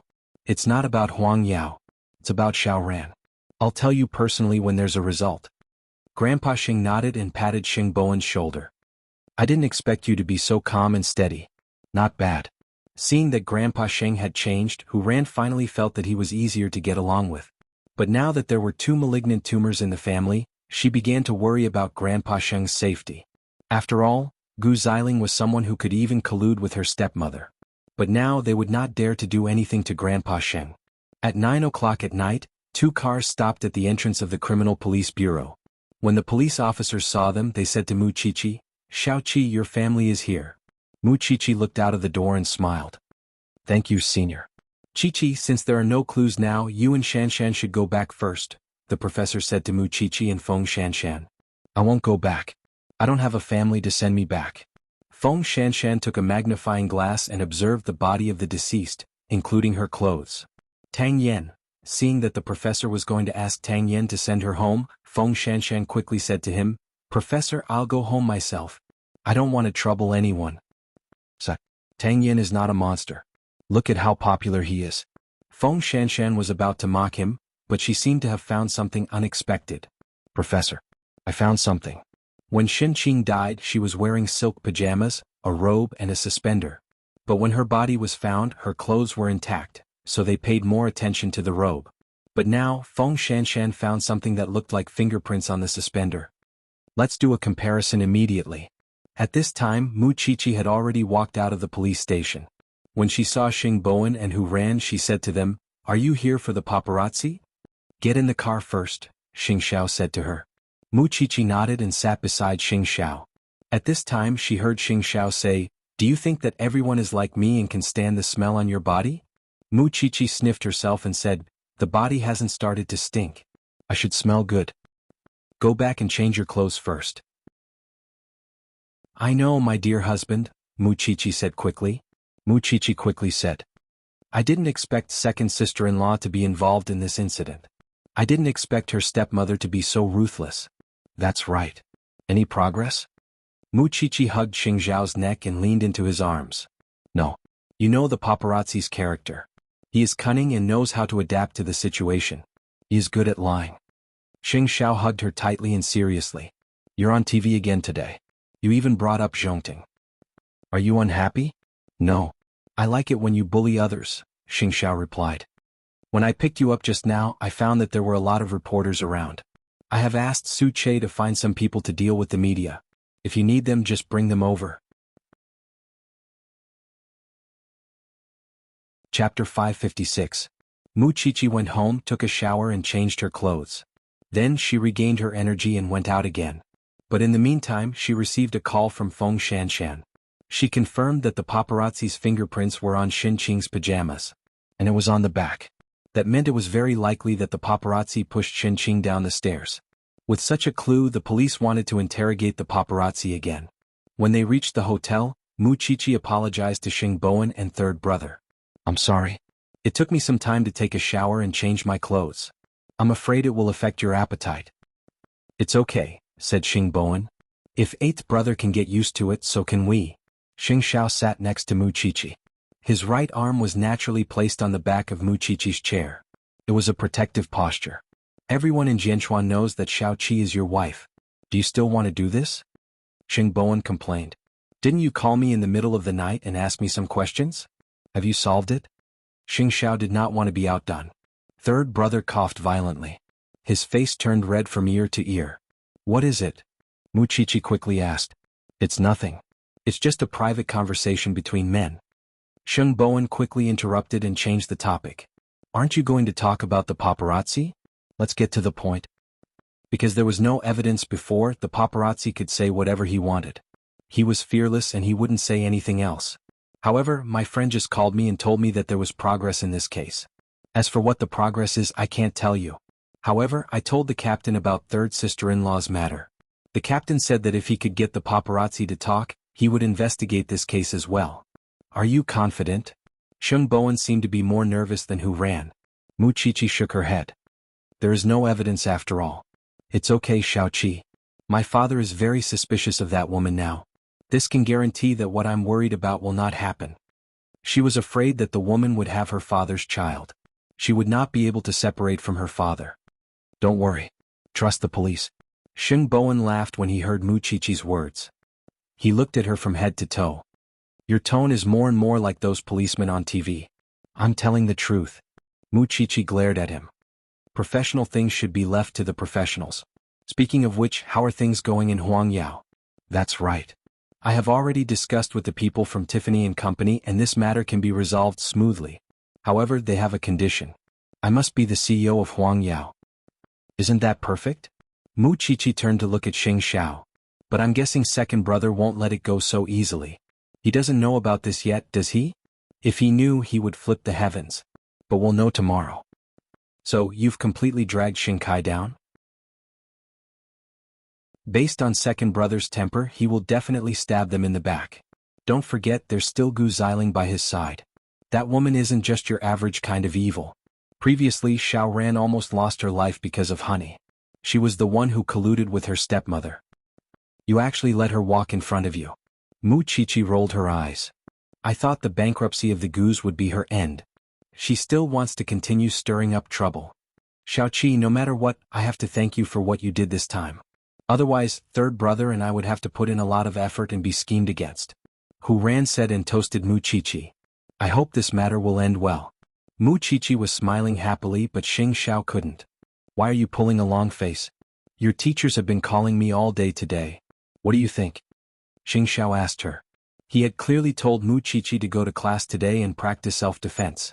But she had been staying in the branch office all day and refused to answer all the calls from strangers. All my efforts are wasted.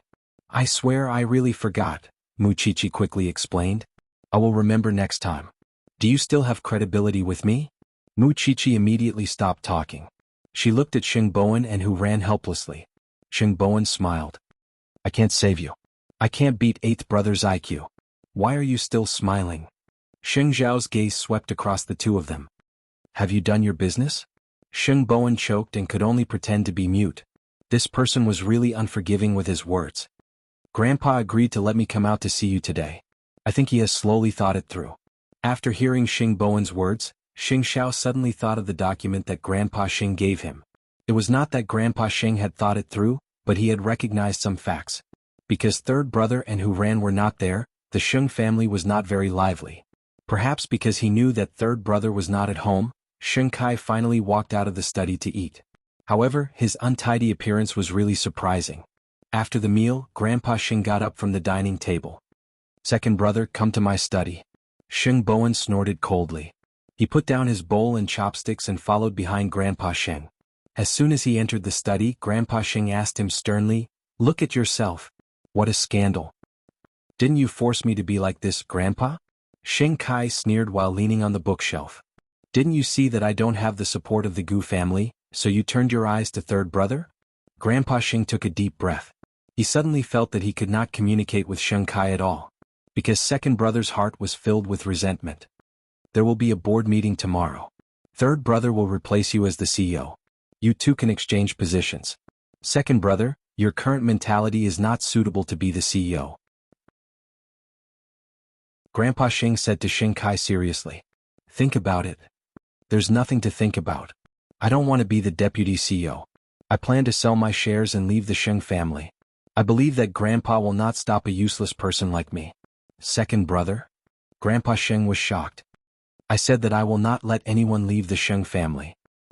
Then don't drag me down from the position of CEO. Xing Kai was very agitated and his emotions exploded. I am either the crown prince of Huang Yao or I am nothing. Having said that, Xing Kai wanted to leave the study. However, Grandpa Xing was so angry that he collapsed in front of the desk and fainted again. Chapter 557. Late at night, third brother and Hu Ran came back from outside. You go back to your room first. I have something to tell Grandpa. Hu Ran nodded and let go of Xing Bowen's hand. He smiled and walked to the door of Grandpa Xing's study. He saw the light in the room, but Grandpa Xing did not respond. Xing Bowen went to Grandpa Xing's bedroom. When he saw that there was no one there, he realized that something was wrong. He quickly knocked the door open and saw Grandpa Xing lying on the ground. He quickly called for someone. Butler, call the ambulance. The Xing family was alarmed again. They rushed to the hospital in the middle of the night. Third brother, when did Grandpa faint? Sixth brother could not help asking. Is he in danger? I don't know. I've just returned. Third brother answered, but he kept his scrutinizing gaze on Xing Kai.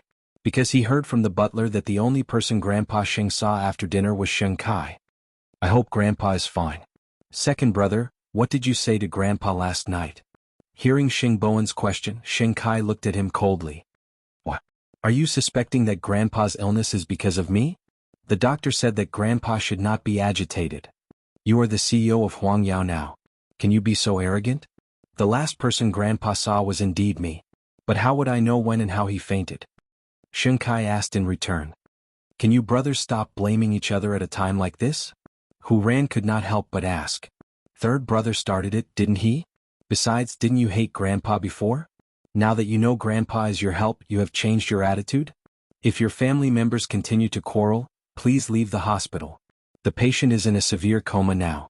We don't know when he will wake up. The doctor from the emergency department came out and said to the Xing family, what's the point of finding fault now? He's already like this. The two brothers stopped talking. The rest of the Xing family also lowered their heads. We did not send him to the hospital in time this time. Be prepared. We don't know if he will wake up. Thank you, doctor. We were wrong. Xing Bowen quickly corrected his attitude. I hope you can help and save our grandpa. That's more like it. The doctor rolled his eyes and left.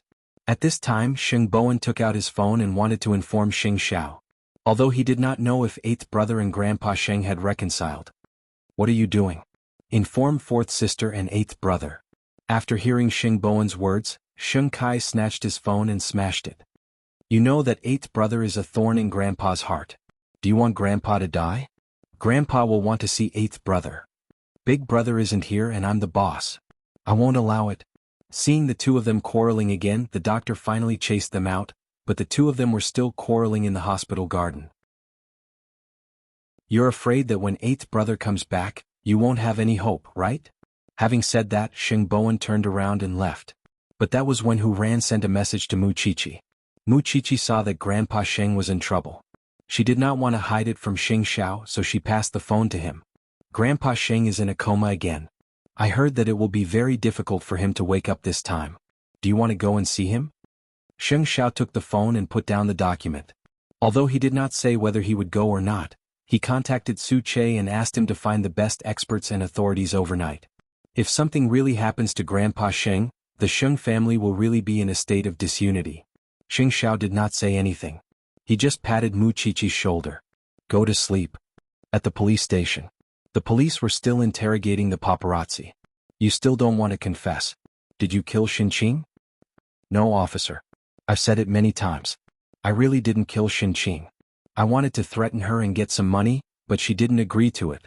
So, I didn't force her and left the Dolphin Bay Villa early. So, you and Xinqing did not even have any physical contact. The police continued to set him up. No, I already said I did not. Then why are your fingerprints on Xinqing's body? The police took the evidence and showed it to the paparazzi.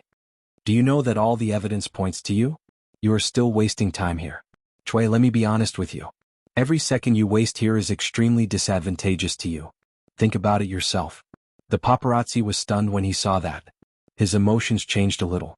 But it was not enough to make him break down completely. So, the police continued to set him up. Your dirty deeds are really one after another. It's fine if you don't admit to killing Xinqing. But tell me about the car accident that happened 2 years ago. Your good friend Mrs. Hu came to the police station today. In order to express our suspicion, we went to the police station to find out why she came. So, it turns out that she was afraid that you would spill the beans. That case has nothing to do with me. The paparazzi quickly waved his hand. Since the police have found out about it, they will definitely get to the bottom of it sooner or later. If you are willing to cooperate, this is also a chance for you to redeem yourself. If I tell you about it, will it reduce my crime? What do you think? The police asked. About that matter, the most I can do is not report it. The paparazzi quibbled. After my friend married into the Hu family, she could not have a son because her stepdaughter was very against it. So, she found someone in the circle who did the work for her. Unfortunately, the stepdaughter was very lucky and did not die. Who is the person who did the work? I can't tell you. I'm afraid of death. I can only say that he is very famous. Alright, now tell us how you got the fingerprints on Xinqing's body. The police led the paparazzi around and back to the original point. The paparazzi thought that he could divert the police's attention with another topic, but he did not expect that the police were really used to his little tricks. In the end, he could only confess. Yes, I did push her, but I did not kill her, officer. Moreover, I did not mean it. At that time, Xinqing could still move, so I thought that she just fell down, so I did not call the police. Didn't you say that you did not touch Xinqing? Now you pushed Xinqing? Which of your words is true and which is false? Moreover, even if she could still move and was only injured, you could call the ambulance. Maybe her life could be saved. Have you thought about this? Chapter 558. Officer, it's not that serious. I really didn't want to kill her. It was just a mistake. The interrogating officer took the opportunity to pressure the paparazzi. Tell me everything you know. Feng Shanshan stayed in the autopsy room until late. She wanted to know how much the paparazzi could spit out. Unfortunately, the paparazzi only admitted that he pushed Xinqing. Of course, he also told her about the car accident and the name of the person. As for the man who appeared in Xinqing's house that night, the paparazzi only took a picture of him wearing a hat and lowering his head.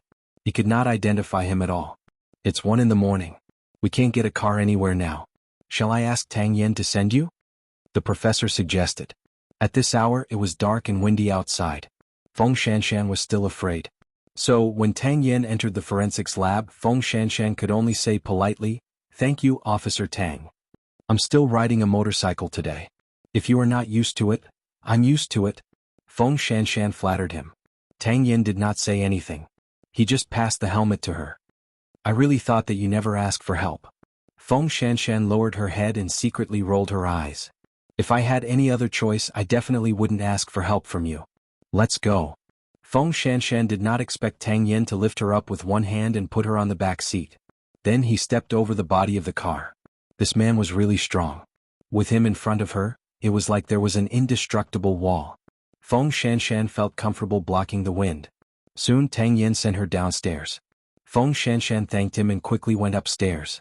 She did not expect her roommate to bring her boyfriend back. They were having a good time in the living room. So she quietly left. But she was afraid of the stairwell, so she quickly rushed downstairs and stopped Tang Yan's car. "Officer Tang, please take me in." Tang Yan glanced at her and then looked at the apartment. "What's wrong?" "My roommate and boyfriend are inside." Tang Yan glanced at her and then quietly approached her. "You are a single woman. Are you inviting me to my house? I trust and respect you as a police officer, okay? Or you can lend me money and I can stay in a hotel." Feng Shanshan was angry. "Get in the car." Tang Yen did not say much. "Don't let my uncle know tomorrow." "Who wants others to know?" Feng Shanshan blushed. Why did she trust Tang Yen? Firstly, it was really because she believed that he was a police officer. Secondly, this man should not be interested in relationships because he was a complete workaholic. As for the third reason, after so many field work, whether it was a hotel or a bar, she would be worried about her safety. The car was fast, but it was also long enough. When Tang Yen drove Feng Shanshan to his house, she almost fell asleep. Somehow, she followed Tang Yen into his apartment, and the furnishings in his apartment were really in line with a single man's taste. It was totally an American industrial style. "Look at that big sandbag hanging in the hall, TKK. I'll sleep in the study. This is your activity area, but don't touch my things. The bedroom is upstairs. Help yourself." After that, Tang Yen entered his study. Feng Shanshan could not help but take a deep breath. In order not to bring trouble to others and herself, she simply washed up and lay down on the sofa next to the bed on the second floor. She knew that her body did not smell as good as it seemed. Because she was very tired, Feng Shanshan fell asleep very quickly. Tang Yen, who was in the study, was a little curious. Why was Feng Shanshan not moving? So, when he went out, he saw that Feng Shanshan had curled up on the sofa and fallen asleep. He did not disturb her. "You have a bed, but you don't want to sleep. Do you dislike it?" It was precisely because of such an opportunity that Tang Yen could finally take a good look at Feng Shanshan when she was quiet. Her looks were top-notch, but her personality was not pleasing. Her mouth was also poisonous, and there was a sense of wickedness in her bones. Tang Yen felt that such a woman was not his type at all. So he looked at her for a while. Then, out of politeness, he looked away and went back to his study. Grandpa Xing fell sick again. But the matter between Huang Yao and Tiffany and Company had to be resolved. Sheng Bowen returned to Huang Yao the next morning and attended the board meeting as scheduled. He took out Charney's contract. "I met Charney yesterday and sent him off at night. We talked about the cooperation between Huang Yao and Tiffany and Company and he agreed to restart it. But there are some conditions. You can take a look at it. One of the conditions is that he is willing to use money to fill the gap. It does not mean that we can withdraw our investment. Secondly, he hopes that our cooperation will be based on me being the CEO of Huangyao. You can discuss this. When the shareholders saw the contract, they saw hope. Moreover, Grandpa Sheng had already decided to make Sheng Bowen the CEO and Sheng Kai the vice president. Now, it was reasonable for Tiffany and Company to make such a request. I have no objection. I believe that third young master will not let us down. But my grandfather is sick now. I will temporarily take over the role of the CEO. As for the rest, we can talk about it after he wakes up, said Sheng Bowen. What do you think? Everyone take a stand. We all agree. Sheng Bowen went to Huangyao to deal with some matters. Naturally, Sheng Kai stayed in the ward. Before this, it was Sheng Kai who guarded against third brother and his wife. Now it was time for the tables to be turned. Seeing this, Gu Xiling pushed Hu Ran aside. Don't tell me that you are not worried that Grandpa's will fall into our hands. You and third brother pretended to be dignified before. What about now? You and your wife have become sick. Can't you feel it? Hu Ran said coldly. If you and third brother really don't care about the inheritance, then you shouldn't be so anxious now. Whether you believe it or not, third brother and I hope that Grandpa will be safe. We also hope that you will not say such vicious words in front of Grandpa. He will not do as you wish. Gu Xiling laughed mockingly. Since her husband was there, she wanted to push Hu Ran out of the ward. It's better for us not to stay in the same space. Otherwise we will be kicked out again. That will be a joke. Hu Ran was not as shameless as Gu Xiling. So she sat on the bench outside the ward. She did not believe that this couple would be so kind to take care of Grandpa Sheng. All they cared about was the inheritance that Grandpa Sheng was holding on to. Chapter 559. After a while, more people came to the ward. This time the Shengs did not know the people who came. But they came with the doctor to transfer Grandpa Sheng to another hospital. When Sheng Kai heard that, he immediately stood up and asked, "Who are you?" "We are experts invited by Mr. Sheng Xiao. We want to do a further examination for Grandpa Sheng and formulate a treatment plan," answered the person. Sheng Xiao. Sheng Kai sneered when he heard the name. You used to anger Grandpa half to death. Now you are putting on an act. At this time, Sheng Bowen came back from Huangyao and entered the ward. What's going on? The people eighth brother found may sound nice, saying that they are here to treat Grandpa, but we all know how serious eighth brother is. Isn't it obvious what he wants to do? Sheng Kai stopped the group of people. We won't turn around. Eighth brother won't harm Grandpa. Of course you believe him. But I don't. I've seen through the tricks you and eighth brother are playing. You want to control Grandpa and the whole of Huangyao, right? No way. Sheng Kai refused to budge. Second young master, if you resist like this, you might delay the chairman's treatment. Don't scare me with this, said Sheng Kai firmly. Sheng Kai said firmly. I don't want those ambitious people to touch Grandpa unless he comes to talk to me personally. Sheng Bowen rolled his eyes when he saw this. Just when he was about to speak, the door of the ward was pushed open again. The person who came said in a calm and powerful tone, "What do you want to talk about?" "Eighth brother?" Sheng Bowen immediately looked at Sheng Xiao. When the doctors and nurses saw Sheng Xiao, they knew that the person in charge had come. Because Sheng Xiao's aura was so strong that they could not ignore it. "Since you're really here, let's have a talk." With that, Sheng Kai stood up. "Everyone else, get out." "Why don't you go out and talk?" Sheng Bowen asked. "Before that, I won't let you touch Grandpa." Sheng Bowen was speechless. "No one needs to go out," said Sheng Xiao bluntly. "If you have anything to say, say it here. I don't want to waste more time on you." Waste? Sheng Kai could not help but laugh sadly. "Eighth brother, you used to trust me. Otherwise, you wouldn't have handed Huangyao to me. But why do you have to go against me in every way? You don't know the reason?" Sheng Xiao walked into the ward and sat down on the sofa. "You're wrong. I didn't hand Huangyao over to you. It's second brother who was killed by you. The second brother in the past wouldn't use all means to humiliate and guard against his brother just because he was in power. But you would. You're afraid that someone will seize your power and take everything away from you. That's why you've become extremely selfish. How dare you talk about my trust? Once upon a time, you asked me if I regretted leaving behind Huangyao in the future.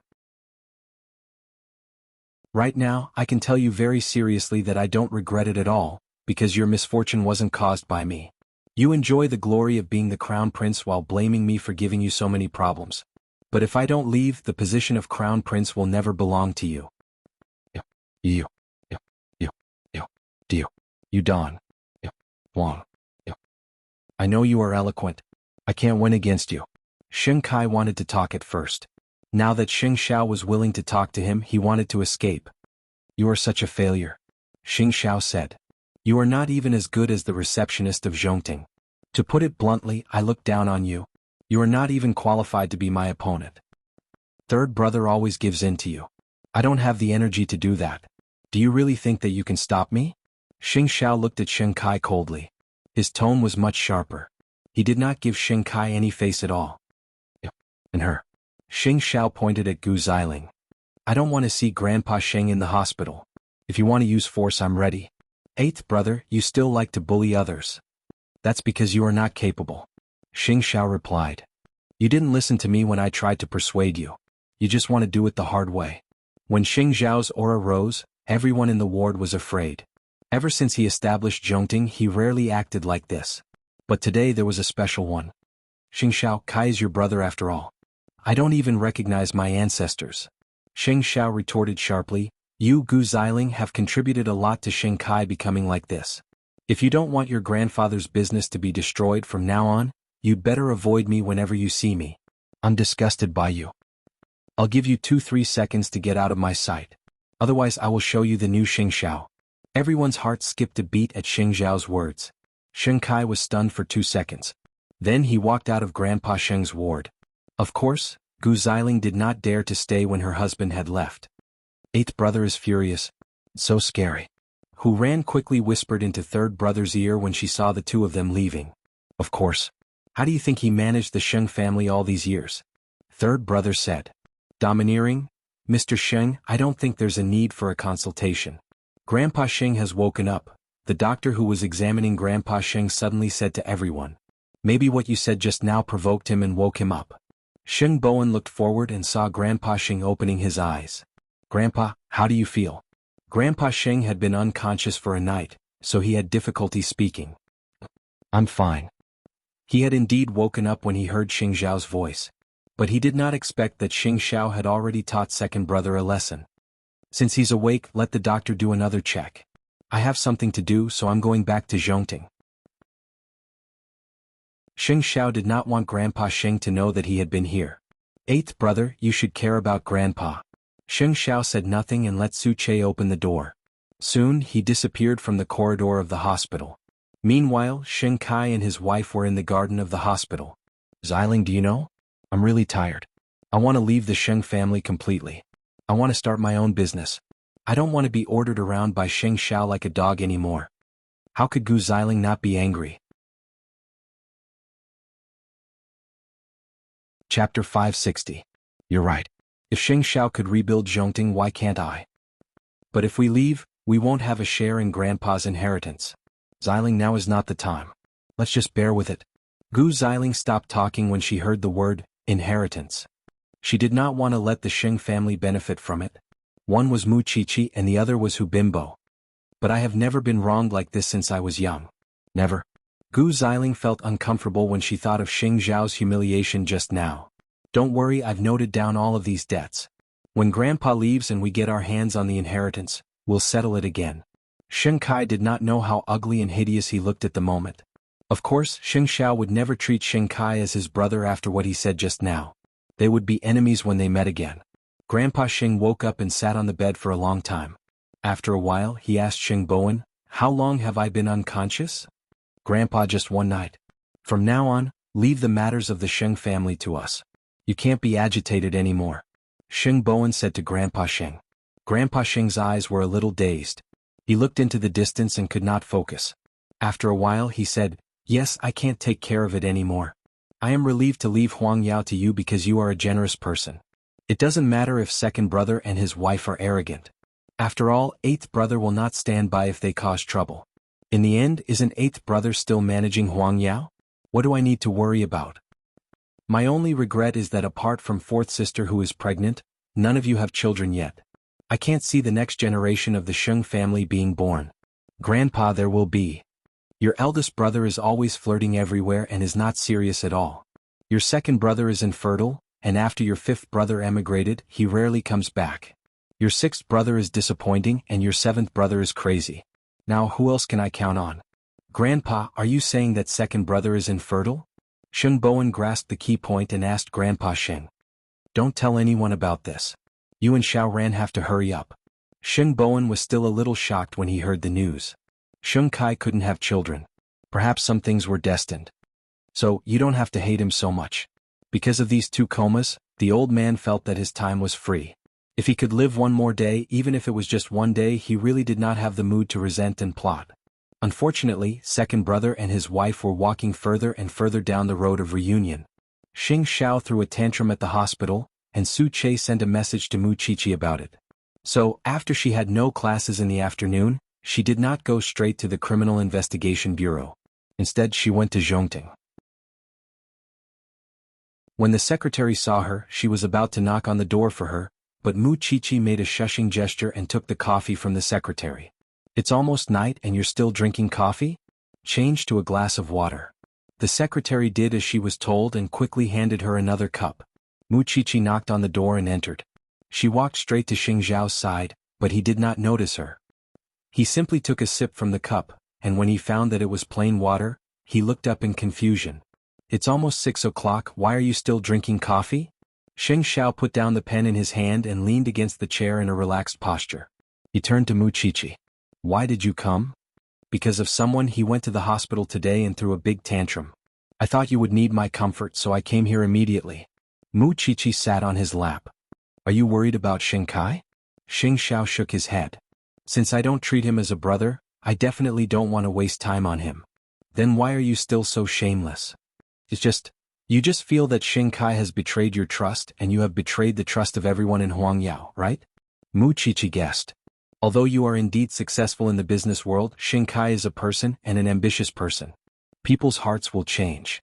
This is not something you can control. Xing Xiao gently stroked Mu Chichi's hair. Mu Chichi's hair must be fragrant since she did not go to the autopsy room. So, he relaxed and temporarily removed the invincible armor. As long as you have a clear conscience, that's enough. He did not expect that this little one actually knew how to comfort him. Leave those things to third brother in the future. You know very well that he will have to face it himself sooner or later. Look at you. It seems that you can't continue working. Hardworking CO Sheng, why don't you skip work today? Xing Xiao raised his wrist and looked at his watch. Then he put Mu Chichi down and said, I'll send you to the forensics laboratory. No need. I'll accompany you tonight. We'll do whatever you want to do. Feng Shanshan and Tang Yan were there anyway. The professor should not be short of help. But her man needed her company. The invincible god could also be weak and let his imagination run wild. In the evening, Gu Xiling came to the ward with dinner. When she saw Grandpa Sheng, her expression was a little unnatural. The butler asked the kitchen to make these dishes. They are all Grandpa's favorite dishes. Third brother, you and Xiao Ran can go back and rest. Xiling will be fine here. Sheng Bowen glanced at Hu Ran and finally agreed to Grandpa Sheng. Then we'll go back and rest. In fact, it was a compromise. He wanted to let Gu Xiling know that they never wanted to take the opportunity to make Grandpa Sheng change his will. Everything was just Xing Kai's imagination. Go. Grandpa Sheng waved at them. After they left, he said to Gu Xiling, second brother can't have children. What are you going to do? I'm going to tell him and do a test tube test, Gu Xiling replied. Gu Xiling replied. I heard what you said in the afternoon. You said that you want to see the next generation of the Sheng family being born. I'm old and can't play around anymore. The world belongs to you young people. But Xiling, since you're the one I've chosen, you're also outstanding. However, I hope that you and second brother can support each other and not become each other's stumbling blocks. Since you're going to do that, go ahead. That was Gu Xiling's plan. If they had children, wouldn't they get a bigger share of Grandpa Sheng's inheritance? Looking at Grandpa Sheng's body, it was not a sign of longevity. She had to plan everything as soon as possible. But if she told Xing Kai about it, he would probably go crazy. What she was afraid of was that even if Xing Kai agreed, the quality of his sperm would not be up to standard. Chapter 561. The next day, Mu Chichi saw that Feng Shanshan had changed her clothes. She said, I remember that you were wearing the same clothes the day before and yesterday. That's not your habit. I didn't go to the forensics lab last night and I didn't ask you. You didn't go back the night before, right? What does it have to do with you? Feng Shanshan rolled her eyes at Mu Chichi. I really thought that you were not interested in Officer Tang. But I guess you were together the night before yesterday, right? Feng Shanshan was shocked when she heard that. How did you know? There's a smell on Officer Tang's body. It's a kind of wood fragrance. I can smell it when I get close to him. You have the same smell on you too. I just didn't expose you at that time. So, either you went to his house or you were very close to him. Don't think too much. I just stayed over the night before yesterday, Feng Shanshan said angrily. Who asked me to have nowhere to go? If I had a choice, I would rather go to the professor's house or your house than his house. You've already gone there. Why are you telling me this now? Mu Qiqi couldn't help but laugh. I'm not a gossipy person. Actually, Officer Tang is really a good person. And I think I'm not the only one who knows. Anyone with a nose knows, including the professor. You're still talking about it? Although Feng Shanshan stayed in Tang Yan's house for a night, she really curled up on the sofa for the whole night. As for Tang Yan, he stayed in his study obediently and never came out. The two of them spent the night peacefully. The next morning, Tang Yan left her money for a taxi. He did not even let her see him. This man was at most not a bad person. But he was definitely not a good man. How's the case going? There's no new evidence and we haven't confirmed the identity of the mysterious man. But there's news about your second sister-in-law's case. After the paparazzi recruited the man, the police arrested the man yesterday and interrogated him. They found out that his assets were all illegal income. The man couldn't stand the interrogation and finally confessed. The police should bring the lady of the Hu family here for questioning soon. Mu Qiqi thought that when this matter was over, she would really have to thank the captain properly. Mrs. Hu had been on tenterhooks at home for the past 2 days, because she didn't know whether she could take care of herself. In fact, if she hadn't been so obvious, Mu Qiqi wouldn't have noticed her at the entrance of the police station, and Mu Qiqi wouldn't have called Xing Bowen to remind him. She only had herself to blame for everything. The police successfully got the evidence from the man that Mrs. Hu paid the murderer at that time, as well as the recording that the man handed over. Now that the authenticated material evidence was present, the police immediately ordered to go to the Hu family to arrest the murderer. However, when the police came to the door, Papa Hu was very surprised. What are you doing? Xiao Hu, the police are investigating a case and need to bring your wife back to assist in the investigation. It's about 2 years ago she paid a hitman to kill your daughter. Mrs. Hu was shocked when she heard that. She didn't expect that the case would be found out so soon. Old Hu, I don't have it. Tell me I don't have it. You'll know when you go to the police station. Take her away. Since there was an arrest warrant, the evidence was conclusive. Mrs. Hu was immediately taken to the police station. At the same time, Papa Hu called Hu Ran. Xiao Ran, the police are here to arrest someone. Really? Hu Ran was so happy that she almost cried out. Then Dad, wait for me. I'll go to the police station now. Come. I'll wait for you at the door. At this time, Mu Qiqi and Feng Shanshan were not at the police station. After Mrs. Hu was arrested, she was directly locked in the interrogation room for interrogation. At first, she refused to admit that she paid the hitman to kill Hu Ran. But when the police took out the recording of the hitman's phone call, the line of defense in her heart completely collapsed. Papa Hu and Feng Shanshan waited at the door until the interrogation was over. Then, the captain of the criminal investigation team walked to the father and daughter and said to them, Miss Hu, I heard from Mu Qiqi that you really want to find evidence to accuse your stepmother of being the hitman. Actually, you could have called the police earlier. Hu Ran's eyes turned red when she heard that. After I got into the car accident, that woman even asked someone to find a chance to attack me in the ward. I just pretended to be stupid and escaped. When Papa Hu heard that, he said to her helplessly, It's all my fault. You've been wrong so much. Dad, she's really very cunning. No matter how cunning she is, she's still caught, isn't she? Don't worry. The law will give you an explanation. But now the suspect wants to see you. Do you want to see him? Papa Hu nodded without hesitation. Of course I want to see him.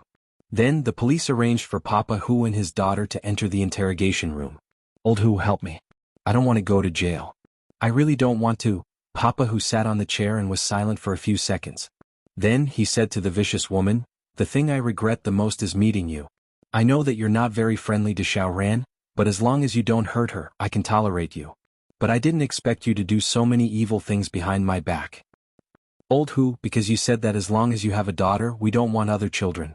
This was the condition for you to enter the Hu family. Because I have to be fair to my daughter. I've already broken my oath as a father and let you into the family. But I didn't expect you to be so greedy. The woman opposite him cried so hard that her makeup was ruined. She looked very miserable. Old Hu, I won't dare to do it again. Save me, please. Why don't you beg Xiao Ran instead of me? Hu Ran didn't say anything until she met her stepmother's urgent gaze. You know very well that I can't save you and I can't spend money to hire a lawyer for someone like you. You should go to jail and experience what it means to live a life worse than death. Xiao Ran. I was wrong. I was really wrong. Don't be so ruthless to me. You know you're wrong now because you've been arrested. The evidence is conclusive, Hu Ran said to her. Hu Ran said to her, I really have to rejoice because from now on I'm finally free. Let me ask you, did you collude with Gu Xiling? Did you tell her that I'm allergic to honey? The guilty woman was afraid of any interrogation at this moment. However, any flicker in her eyes was a tacit agreement to Papa Hu and his daughter. I only hope that the court can give me a heavy sentence. For this I can do anything. Old Hu, you can't do this to me. It's true. I'm pregnant with your child. It's true, the woman said to Papa Hu as she clutched her lower abdomen. Chapter 562. So, you've been guarding against me. The woman laughed mockingly and looked at her husband. If you cared more about me and didn't set so many harsh conditions, I wouldn't have ended up like this. You're wrong. You have more than anyone else but you're never satisfied, Papa Hu said. If you think that my conditions are harsh, you shouldn't have agreed to marry me in the first place. Why did you not? Isn't it because of my money? Today is the last time we see each other. The police will sue you. After you go to jail, I'll start the divorce procedures. I want you to have nothing. You can't even beg for death. After that, Papa Hu stood up with Hu Ran. Xiao Ran, let's go home. No, don't give up on me. No. After enduring 2 years of pretending to be a fool, this vicious woman finally got the punishment she deserved. When Hu Ran left, her eyes were red. In the future, I won't find you a stepmother anymore, Papa Hu said to Hu Ran when they left the police station. Once bitten, twice shy. Dad, you're still so young. Why can't you find a stepmother? You can't lose trust in others because of this woman. But next time you must keep your eyes open. You and third young master, hurry up and have a child for me to play with. Then I won't be lonely. Hu Ran blushed, but she felt relieved. She had not expected to find out the truth of the matter. She had thought that the vicious woman would be able to get away with it. It was all thanks to the police and Mu Chichi. She would remember this kindness. In the police station, although the police had finished investigating Hu Ran's case, they still had no clue about Xin Qing's case. The mysterious man made the police look for a long time. In the end, the captain decided to give it a try and handed the photo to Hu Ran's stepmother. Do you know the man in the photo? Since this woman was an old fox in the entertainment industry, she might be able to reveal something that the police did not know. If I can tell you who this man is, will you reduce my sentence? It depends on your performance. You have no choice now. The woman looked at the photo for a long time and thought for a long time. Finally, she said to the police, if I'm not wrong, this person should be the CEO of Huayu Entertainment, Xie Yingxing. How many tens of percent do you have? 70. The woman replied, although he disguised himself very well, he has a very serious O-shaped leg. That shouldn't be wrong, but Xie Yingxing has an older brother. The two brothers look very similar. You've finally done something good. After that, the police immediately started an investigation on Xie Yingxing, including what the forensic doctor had mentioned earlier. They wanted to see if he knew any martial arts or boxing. In the afternoon, when Hu Ran returned to the hospital, she told Grandpa Sheng about what had happened. But as she spoke, her eyes fell on Gu Xiling from time to time. Thanks to Chi-Chi's help, I got justice for the car accident 2 years ago. My stepmother is now locked up in the police station. I really didn't expect that Madame Hu looks so elegant and generous, was just pretending. Grandpa Sheng sighed. You're lucky. You don't have to be afraid in the future. I still will. Because my stepmother did something good for me. She told me something about someone plotting against me. So, I still can't let my guard down. Hu Ran was implying something. In fact, she was lying to Gu Xiling. After all, Gu Xiling had admitted to the honey incident herself. Of course, how could the old man not understand the meaning behind her words? When she first came to the Sheng family, she was sent to the hospital with broken glass. She was hurt all over because of Gu Xiling. Would she not bear a grudge? That would be strange. You're the daughter of the Hu family now, and the Gu family has changed. If you want to deal with me, I won't be able to fight back at all. Moreover, our husbands have switched identities now. Third brother is the CEO, and what is my husband? If you really want to admit defeat, show me how you want to admit defeat. Second sister-in-law, I will make it clear today. If you continue to do something shameful behind third brother in my back, I will not be polite to you anymore. Just like what you said, you don't have the Gu family as your backing now. I will definitely put you first, Gu Xiling said calmly, because she knew that she had to endure the humiliation now. Otherwise, Sheng Kai would not be able to make a comeback. You better be like this. Grandpa Sheng saw that the two sisters-in-law were not on good terms, but he could not persuade them, because this was the debt second brother and his wife owed. What about Huang Yao? Because Sheng Bowen had become the CEO, the eldest young master of Tiffany & Company had officially announced the resumption of the cooperation with Huang Yao. Such a big crisis had been resolved, and the board of directors was very satisfied with Sheng Bowen's performance. But whether he would become the second Sheng Kai was still to be seen. Sheng Bowen had become the CEO, but his secretary was still the one assigned by Sheng Kai. She knew that she should retreat, but Sheng Bowen did not let her leave. It's the same no matter who it is. As long as you do your job well, I will let bygones be bygones. The secretary was very surprised. If it were Sheng Kai, he would have fired her immediately. But Sheng Bowen could still tolerate it. CEO Sheng, you should be more ruthless. But second brother and I are not the same, Sheng Bowen replied. If there is nothing else, you can go out and do your work. Actually, second young master did not send me to monitor you. He sent me to seduce you. After Sheng Bowen heard this, he smiled. That depends on your ability. You are too upright. You are not suitable for the business world. Whether I am suitable or not, you will know in the future. Sheng Bowen did not explain further. He was very happy to know that Hu Ran's stepmother had been arrested. After the secretary left, he immediately called her. It's really good news. You don't have to be worried anymore.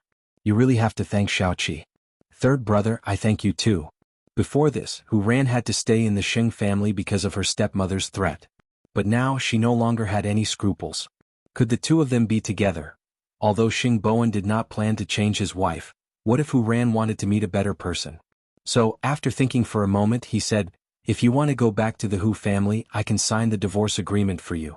After all, you have just escaped from the Hu family. I don't want you to fall into the abyss of the Sheng family.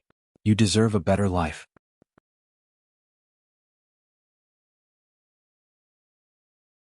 Chapter 563. It seemed that there was no need for Hu Ran to stay in the Sheng family. Moreover, she and Sheng Bowen were just a couple in name. However, when Hu Ran heard this, she did not feel very comfortable. She knew that third brother was a kind-hearted person. But when she thought about it, was she that unworthy of a man's pursuit? Moreover, in her most difficult time, Sheng Bowen did not despise her for being a fool, and still married her. Couldn't she stay by Sheng Bowen's side and go through thick and thin with him? In Sheng Bowen's heart, was she really not worthy of his trust? Let's talk about this later. Aren't we just celebrating the arrest of that woman today? Hu Ran changed the topic. Okay, let's talk about it later. But sooner or later, Sheng Bowen would tell her sooner or later. In the evening, Mu Qiqi and Feng Shanshan went to the police station. At this time, the police were interrogating Xie Yingxing. But this big shot in the entertainment industry was very difficult to deal with. He did not cooperate with the police at all. Even when the paparazzi had evidence, he denied that he had been to Xinqing's house. The police did not have any more direct evidence, so they could only let Xie Yingxing go home. Professor, Captain hopes that the forensics team can do a more detailed examination to see if there are any more clues. Because Xie Yingxing denied that it was him, the police have done a related investigation on him and found out that Xie Yingxing is physically weak and lazy. He rarely goes to the gym, let alone martial arts and boxing, which are high-intensity physical skills. What about his brother? Mu Qiqi asked. His brother is still abroad. On the night Xinqing died, he was also abroad. He has a perfect alibi. The professor nodded. Then we can only look from the beginning to the end and see if we can find any more clues. The police are under a lot of pressure. After all, the victim is a celebrity. What about Huang Fu? Didn't you ask her about the situation? These two people only know how to talk from afar. Huang Fu only knows how to make groundless accusations. She's even worse than us. It seemed that this matter was really troublesome. They did not find anything related to Xie Yingxing in the victim's house. Could it be that the man was not Xie Yingxing? The few of them turned Xinqing's body over and over again, but the conclusion was the same as before. Forget it. We won't be able to find any new evidence today. You two can go back first. The professor said to Mu Qiqi and Feng Shanshan, aren't there any exams recently? You guys aren't in a hurry. It was nearing the end of the semester, so of course there would be exams. So, aside from coming to the police station, Mu Qiqi had to study when she got home. As for Feng Shanshan, Mu Qiqi shifted her gaze back and forth between Tang Yen and her. The two of them had stayed in the same room for one night. Why did they look as if nothing had happened? The professor saw her gaze and smiled. Tang Yen, you've had guests recently, haven't you? There's a woman who stayed the night. What's wrong? Tang Yen said. You're really expressionless. In any case, he didn't plan to have a long-term relationship, so why did he have to change his expression? Moreover, he had only done a good deed. Where was Feng Shanshan? He pretended not to know anything about it, as if he was listening to someone else's story. No matter how immature her friend was, she wouldn't bring her boyfriend home every day, would she? Unfortunately, she was wrong. Her roommate not only brought her boyfriend home today, but also let Feng Shanshan hear something she shouldn't have heard. I don't want to move to your place. Feng Shanshan still has the money she got from the Sheng family. Isn't it great to eat and drink with rich people? Feng Shanshan did not expect to hear something like that. So, she did not leave from the living room this time. Instead, she came into their sight openly. Shanshan, why are you back? Her roommate got down from her boyfriend's body in a fluster. I'm living with you. You should at least care about my sensory experience. I don't want to watch erotic movies in the living room. Can't you leave a clean place in my house? Feng Shanshan fired at the other party directly. Also, I do have money. But you won't be able to use a single cent, Shanshan. Pack up and get out of my sight. Feng Shanshan crossed her arms and said. However, her roommate's boyfriend hit Feng Shanshan from behind. He hit her on the head with an ashtray. After Feng Shanshan fainted, he said, why don't we just take her money? Her roommate was scared out of her wits. She watched as her boyfriend found the wallet in Feng Shanshan's bag and room. Then they ran away. The next day, Feng Shanshan did not come to class. Mu Qiqi quickly called her, but no one answered. Then, she called the police station to confirm if she was in the forensics laboratory. No, she didn't come. Professor, can you trouble Officer Tang to go to her house and take a look? Now no one else had the time. Okay. Tang Yen was very impatient when he received the task. But he did not refuse. Instead, he found Feng Shanshan's house with ease. But he found that the door was unlocked. Tang Yen immediately pushed the door open and saw Feng Shanshan lying on the ground. He quickly went to help her. When he found that she was still breathing, he quickly sent her to the hospital. This woman's head was smashed when she went home. It seemed that social relationships were really complicated. When it was almost noon, Feng Shanshan finally woke up. She saw Tang Yen standing beside her with a sullen face. She asked, am I still alive? You're still alive. Who hit you? Feng Shanshan thought of last night. If she had known earlier, she would not have suffered that loss. In the end, she did not have a man by her side. My roommate and her boyfriend. Call the police. I'm going back to the police station. After saying that, Tang Yen was about to leave, but Feng Shanshan stopped him. In the spirit of colleagues, shouldn't you not leave just like that? Officer Tang, even if I'm a stranger, you can't leave me alone. I don't have any relatives by my side. Feng Shanshan almost fainted from anger. How could there be such a straight man like Tang Yen in this world? Don't you have a lot of friends? Forget it. You can go. I'll call Mu Qiqi. Feng Shanshan felt that even if Tang Yen stayed, she would die of anger sooner or later. However, although Tang Yan's words were a little mean, he did not really leave. He just looked unhappy. You're really troublesome.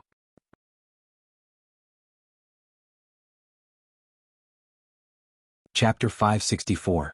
In the afternoon, Mu Qiqi took advantage of the lunch break to go to the hospital. She saw Feng Shanshan and Tang Yen staring at each other. She did not go in to disturb them because she felt that such a scene was not bad. After Tang Yen left the ward to rest, Mu Qiqi appeared at the door of the ward. Did someone seek revenge on you? In your heart, do I only have so many enemies? Feng Shanshan glared at Mu Qiqi.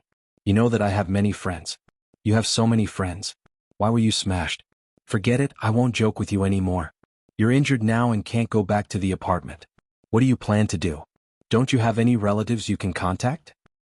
I have the huge sum of money I got from the Sheng family.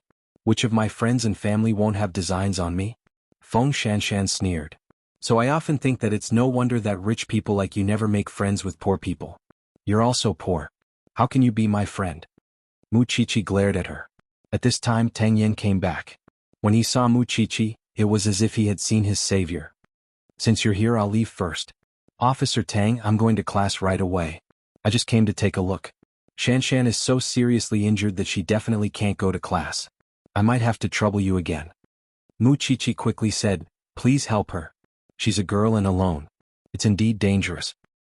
Then what do I have to do to make it not dangerous? Tang Yen could not help but ask. Feng Shanshan could take care of herself after some observation. It was just that she had nowhere to go. She could not stay in the hospital forever. Having a place to stay, not to mention taking care of her, at least I won't have to worry about her safety. Then you can go. Tang Yen said directly because he had already planned to handle Feng Shanshan's hospitalization procedures after Muchichi left. Then he would throw her into his house. That would be safe, right? Then I'm really leaving. Before Feng Shanshan could figure out what the two of them meant, they had already left the ward. When Tang Yen came back, he had already gotten the hospitalization procedures. Let's leave the hospital. Where to? Where else can you go? Aren't you going to continue to trouble me? After that, he carried Feng Shanshan up from the bed and brought her back to his house. He threw her on the sofa and said, you can take care of yourself now. I'm going back to the police station. There's food in the fridge and new toiletries are at the bottom of the wardrobe. Other than that, don't touch my other things. Then he left. Feng Shanshan looked at Tang Yan's house again and felt a little helpless. Because she was not as lucky as Muchichi, who had a complete family and so many people who adored her. She was alone in this place.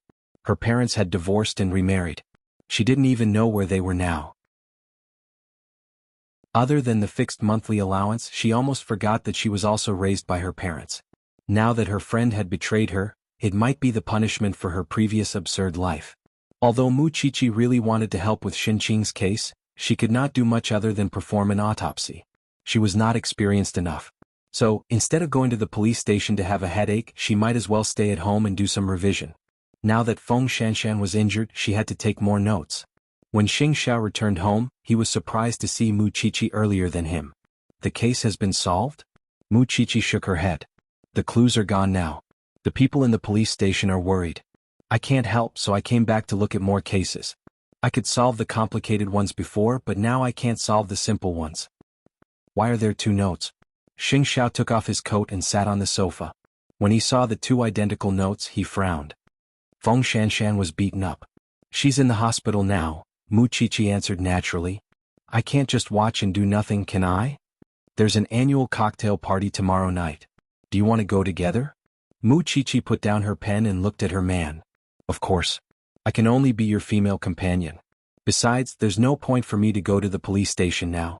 It's almost the new year. There will be more social events this year. Just bear with it. What do you mean bear with it? I don't need to bear with it. I'm very happy, okay? Didn't Secretary he say that he would introduce sister-in-law to us? Muchichi did not show any impatience or dislike at all. These social events have nothing to do with your profession. I don't need you to be careful. I don't dislike it either. Whether it's a forensic doctor or a wife, I'm very happy. Muchichi reached out and hooked her arms around Xing Xiao's neck. Believe me, I can take good care of everything. Although I know that my husband will be with me for a lifetime, I can't be too presumptuous, can I? Xing Xiao chuckled and pushed her away. Continue reading your case. I'll go change. Actually, it's quite boring to read these cases. Why don't I help you change? Muchichi blinked. When Xing Xiao saw that, he immediately grabbed her collar. What a magical little thing. That was what Muchichi thought. No matter how focused she was on something, she could not forget the premise. Who gave her such a relaxed environment to do what she wanted to do? Xiao Xiao had taken the responsibility of taking care of the Shen family from her shoulders. If she was still stingy with her efforts, wouldn't she be hurting the person she loved the most? However, although the two of them said that they were going to change their clothes, in fact, they had to exercise in the cloakroom. Young people had good stamina. They could fire at any time and anywhere. As for the police station, they were sorting through the case again. After 2 or 3 days, the public was talking about it. However, the police could not find any clues about one suspect. It was really amazing. Late at night, Tang Yen returned home and saw Feng Shanshan sitting in the living room watching TV. He asked her, "Have you eaten?" "Yes. I saw that you have noodles in the kitchen, so I made a bowl for you. You can eat it if you're interested. If not, just treat it as my supper. After hearing that, Tang Yin walked to the kitchen and saw the steaming noodles on the table. He tried taking a bite. He did not expect it to taste good. I didn't expect you to know how to cook. I've lived alone since I was young. What can't I learn? I don't know how to cook, Tang Yin said naturally. I don't like it. Give it a thumbs up. I'll pay your rent. Feng Shanshan lay on the sofa and said, How's the case? There's still no progress, Tang Yin replied. You're injured, so there's no need to ask so much. I'll sleep in the study. You can help yourself.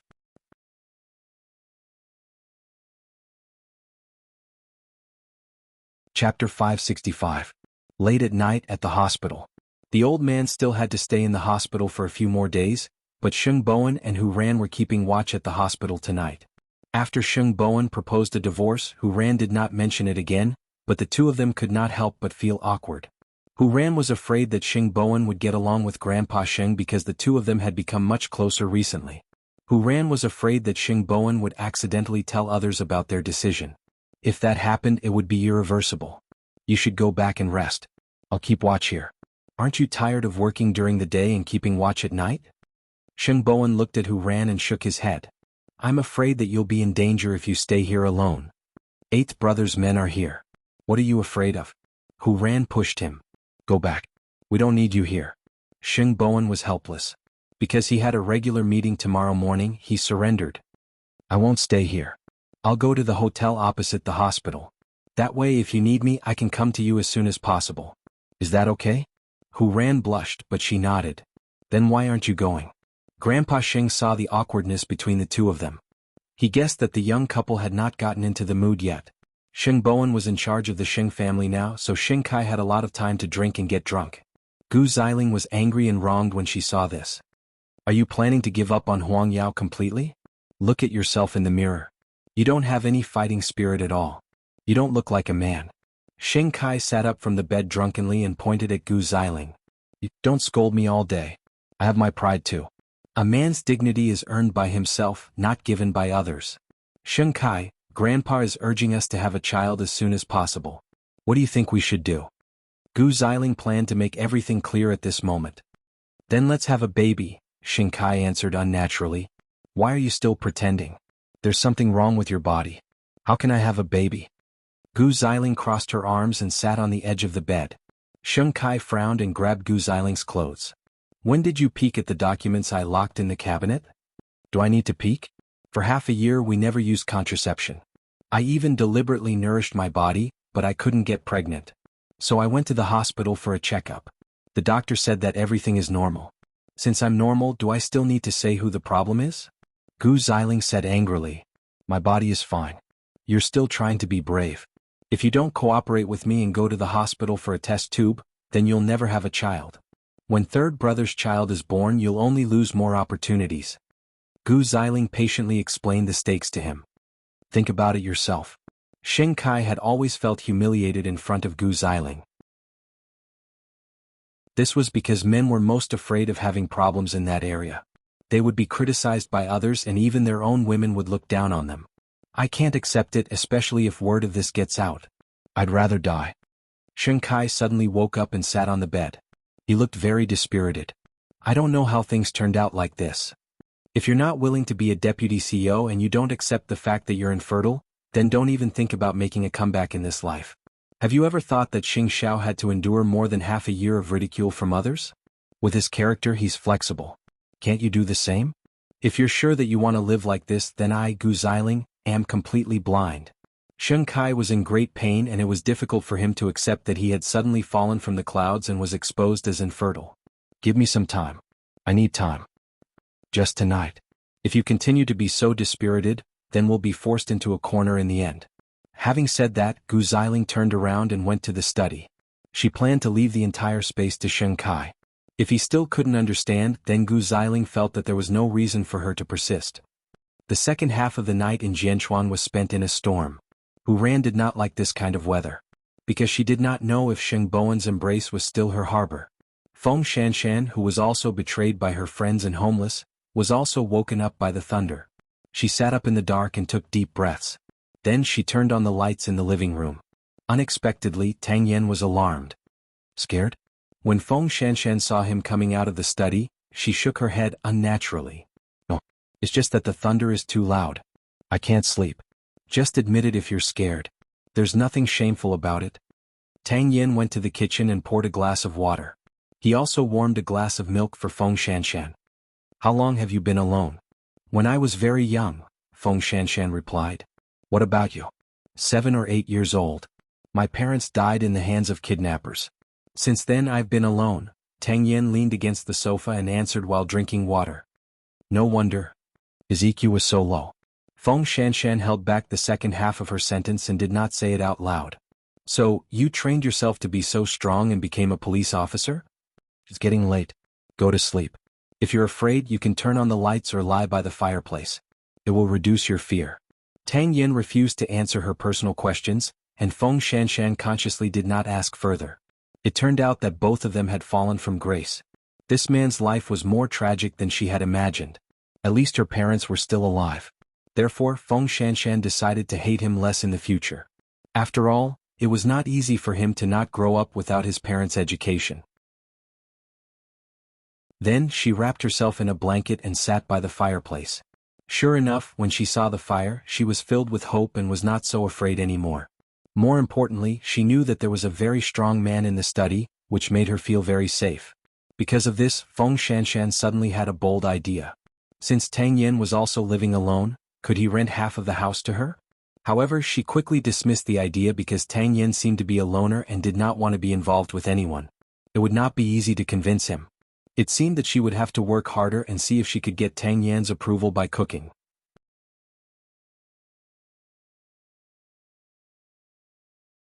Chapter 566. When he saw Hu Ran curled up on the sofa in the ward, he walked in quietly and sat down beside her. Hu Ran suddenly woke up and looked a little shocked. I was worried that you would be afraid, so I came over to accompany you. Sheng Bowen took off his coat and put it on Hu Ran's shoulder. Sleep. I'm here.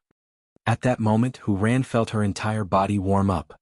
Sheng Bowen made her feel how precious it was that a man was willing to give her a reliable shoulder to rely on. Why would he want a divorce when things were already like this? Fool. The next day, Banyan Courtyard. Sheng Xiao received a parcel from the United States. It was the marriage registration certificate for him and the little one. With this certificate, he and Mu Chichi could truly be considered to have successfully registered. What is this? Mu Chichi came over to take a look. When she saw that it was a document that she had signed, she immediately blushed. I only received it now. Why are you blushing? Didn't you say that we're already an old couple? Sheng Xiao held the document and could not help but laugh at her. Getting married at the age of 20 makes it seem like I'm worried about marriage. Of course I have to blush. Mu Chichi covered her face and said, Who wanted to eat me up when they were 17 years old? Mu Chichi glared at Sheng Xiao. He might have to brag about this for the rest of his life. So what if she liked him first and pursued him first? The law did not say that a girl could not pursue a man. Thinking of this, Mu Chichi felt at ease. She hugged the marriage certificate in her arms. If you bully me again, I'll tell Mom and Dad. You don't have to. Mom and Dad are on your side. Early in the morning, the two of them stood in the courtyard and started kissing intimately. It was not until Mama Xing ran into them when she went out that she saw them. Two damn children. Don't you know how to be careful? It's so early in the morning. I'm going to school. Mu Chichi was even more embarrassed when she saw that Mama Sheng had seen her. She returned the marriage certificate to Xing Xiao and got into Su Che's car. Xing Xiao put away the marriage certificate and followed. Mama Xing smiled. The old couple had seen such a scene many times. They were very pleased because their son and daughter-in-law had such a good relationship. She did not ask for anything else. After getting into the car, Xing Xiao became serious. At 5:30 in the afternoon, Su Che will pick you up at school. He will bring you a dress. I know. I won't forget. Mu Chichi replied, giving him a peck on the cheek before she got out of the car. She was already a wife, but she was still so shy. Jianchuan was clear after the rain. Sheng Kai spent the whole night thinking. The next day he returned to his usual glamorous self. He planned to go to work at Huangyao after breakfast. After all, he was still the deputy CEO. Seeing him pull himself together, Gu Xiling was relieved. You won't be able to endure it for too long. There's still a long way to go. However, about the child, let me think about it and make preparations. No matter how anxious I am, there is no need to rush this moment. I can still wait for a few days, Gu Ziling replied. Go to Huangyao. Be patient. Since I'm ready to face it, I've already guessed it. You don't have to worry about it. However, Sheng Bowen did not expect Sheng Kai to pull himself together so quickly and appear at the Huangyao regular meeting. Because of Sheng Bowen's character, Huangyao's previous aggressive state had to change. He was more focused on building a solid foundation instead of rushing to expand. This was different from Sheng Kai's management philosophy. One pursued stability while the other liked to take risks. Of course, Sheng Kai had no say now. Huangyao now had to listen to Sheng Bowen's arrangements. Because the VVIP night of Huangyao was approaching, Sheng Bowen thought of Mu Qiqi's amazing plan last year. This year he wanted to ask Mu Qiqi if she had any new ideas. After all, everyone had higher expectations for the VVIP night of Huangyao now. However, now that Mu Qiqi was a forensic doctor and was very busy, Xing Xiao probably would not agree. After the regular meeting, Sheng Kai returned to his office. However, on his way back he heard many people talking about him. I can't believe he still has the face to be the deputy CEO. Huangyao was ruined by him before. Isn't that so? Fortunately, third young master is in charge now. Otherwise, I don't know what would happen to Huangyao. Sheng Kai pretended not to hear it. When he was about to leave, Sheng Bowen appeared behind the employees. Aren't you busy with work? You still have the time to gossip? The employees were shocked. When they saw Sheng Bowen, they quickly dispersed. However, Sheng Kai did not appreciate Sheng Bowen's help at all. I didn't beg you to do this. I helped you not because you are my second brother. It would be the same for someone else. After that, the two brothers walked past each other. Sheng Kai really hated Sheng Bowen's arrogant character. Now that he was in power, it was as if everyone had to be taken care of by him. Did he think he was a god? Did he come to save the refugees? Sooner or later, he would tell Sheng Bowen the terrible consequences of excessive kindness. In the afternoon in Xingting. Because Feng Shanshan was not in school, Mu Qiqi suddenly felt a little lonely. She wondered how Tang Yan's family was doing now. She made a notebook for her. The exam was coming soon. Although they could not be considered best friends, they were no longer in a tit-for-tat relationship like before. The two proud people could be considered to appreciate each other to a certain extent. Feng Shanshan had actually guessed that Mu Qiqi was really a saint in some aspects. It should be said that as long as Mu Qiqi treated someone as a friend in her heart, she would definitely treat them very seriously. However, she now hoped that Tang Yan could accept her suggestion and give her a small corner of the house. For this reason she woke up very early to cook. Although she did not see Tang Yan, at least Tang Yan left with breakfast. This was a kind of confirmation in disguise. She did not know if it would go smoothly when she mentioned this matter to him at night. Feng Shanshan did not call. Mu Qiqi thought that she was very comfortable and happy, so she did not pay too much attention to her. After all, she had to accompany Xiao Xiao to the banquet tonight. Of course, she would not have guessed that she would see someone at the banquet. Someone who made her feel very suspicious. The banquet started at 7 in the evening. Mu Qiqi and Xing Xiao only arrived at the banquet venue at around 6:50. Go in and sit for a while. Try to finish before 8. After Xing Xiao kept a low profile, he did not really like such occasions. He preferred to talk and laugh with like-minded people.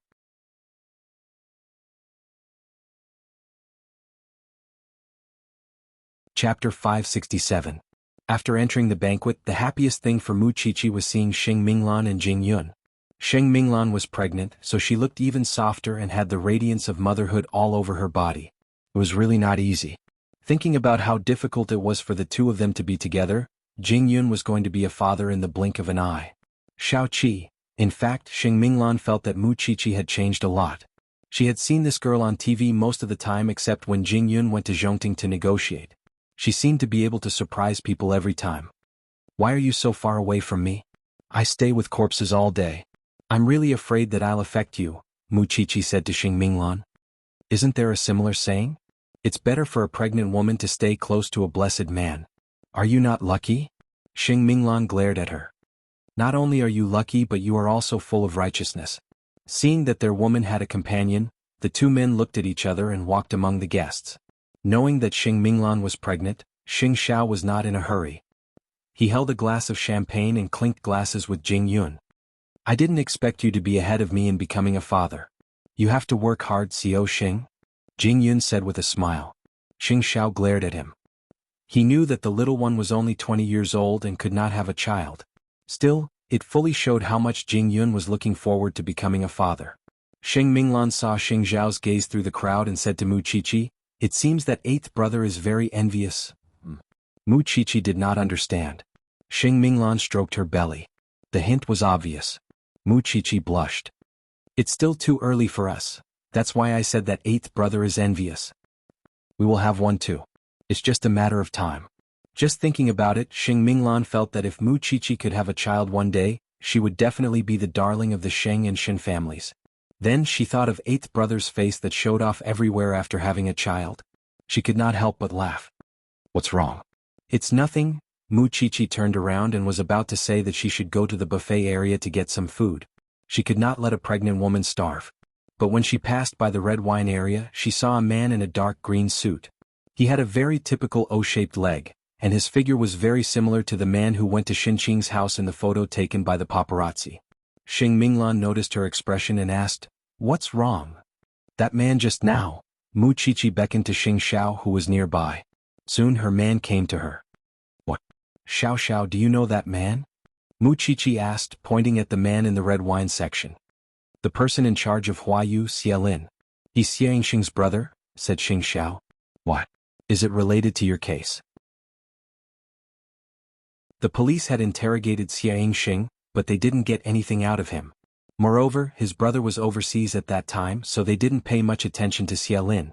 However, when Mu Qiqi saw him today, she had a strong feeling that this man was not an outsider to Xinqing's matter. Of course, it was impossible to rely on intuition to investigate a case. "Then, do you have any contact with that Xialin?" "I can only say that I know him." Then Xing Xiao pinched Mu Qiqi's nose. "Even if you have doubts in your heart, you can't show it on your face. Do you want others to see it and be on guard against you?" Mu Qiqi was stunned for a moment. Then she quickly replied, "I know. I'll be careful next time." "He won't run away. We can just investigate after the case is over." "Xiao Xiao, do you know anything else?" Mu Qiqi looked at the teasing smile on the man's face. She was a little expectant. "Or do you not like me to talk about this in such an occasion? Let's go back and talk about it." "That depends on what you want to know." Then Xing Xiao pointed at his cheek.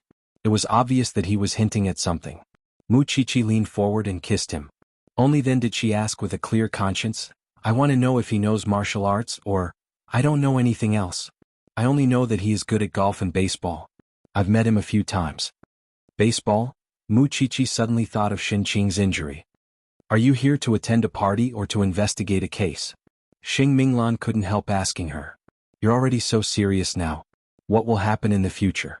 After listening to Sheng Minglan's words, Mu Qiqi put away all her questions and returned to her normal self. "It's just a coincidence." While they were talking, Xialin came to Xing Xiao and said, "It's been a while." "It's been a while. I'm here to ask if your wife has any complaints about you? Because I think the way she looks at me is a little strange." Xialin was very direct. He looked at Mu Qiqi with a complicated gaze. Mu Qiqi coughed softly and answered, "I'm just surprised that you and your brother look so alike. Little girls are always curious about the world. I'm often confused by her unconventional thoughts. You don't have to worry about it, Xia." Xing Xiao quickly shielded her. "All right. Let's play golf together when we have time." Xialin did not ask further. But this man was very observant. After that he turned around and left. Xing Xiao turned around and looked at Mu Qiqi. "I think you won't live past the second day if you become a criminal police officer. Luckily you're just a forensic doctor. I thought you could handle things on your own. Is this how you act in front of me?" "I still have this bit of self-awareness," Mu Qiqi said impatiently. "Don't worry. Before Xinqing's case is solved, I won't go anywhere alone. I'm a coward. I'm a coward because I have to worry about my lover." Xing Zhao's face was not as black as before when he heard what the little one said. However, Xialin must have sensed something. After all, Mu Qiqi had appeared on TV before.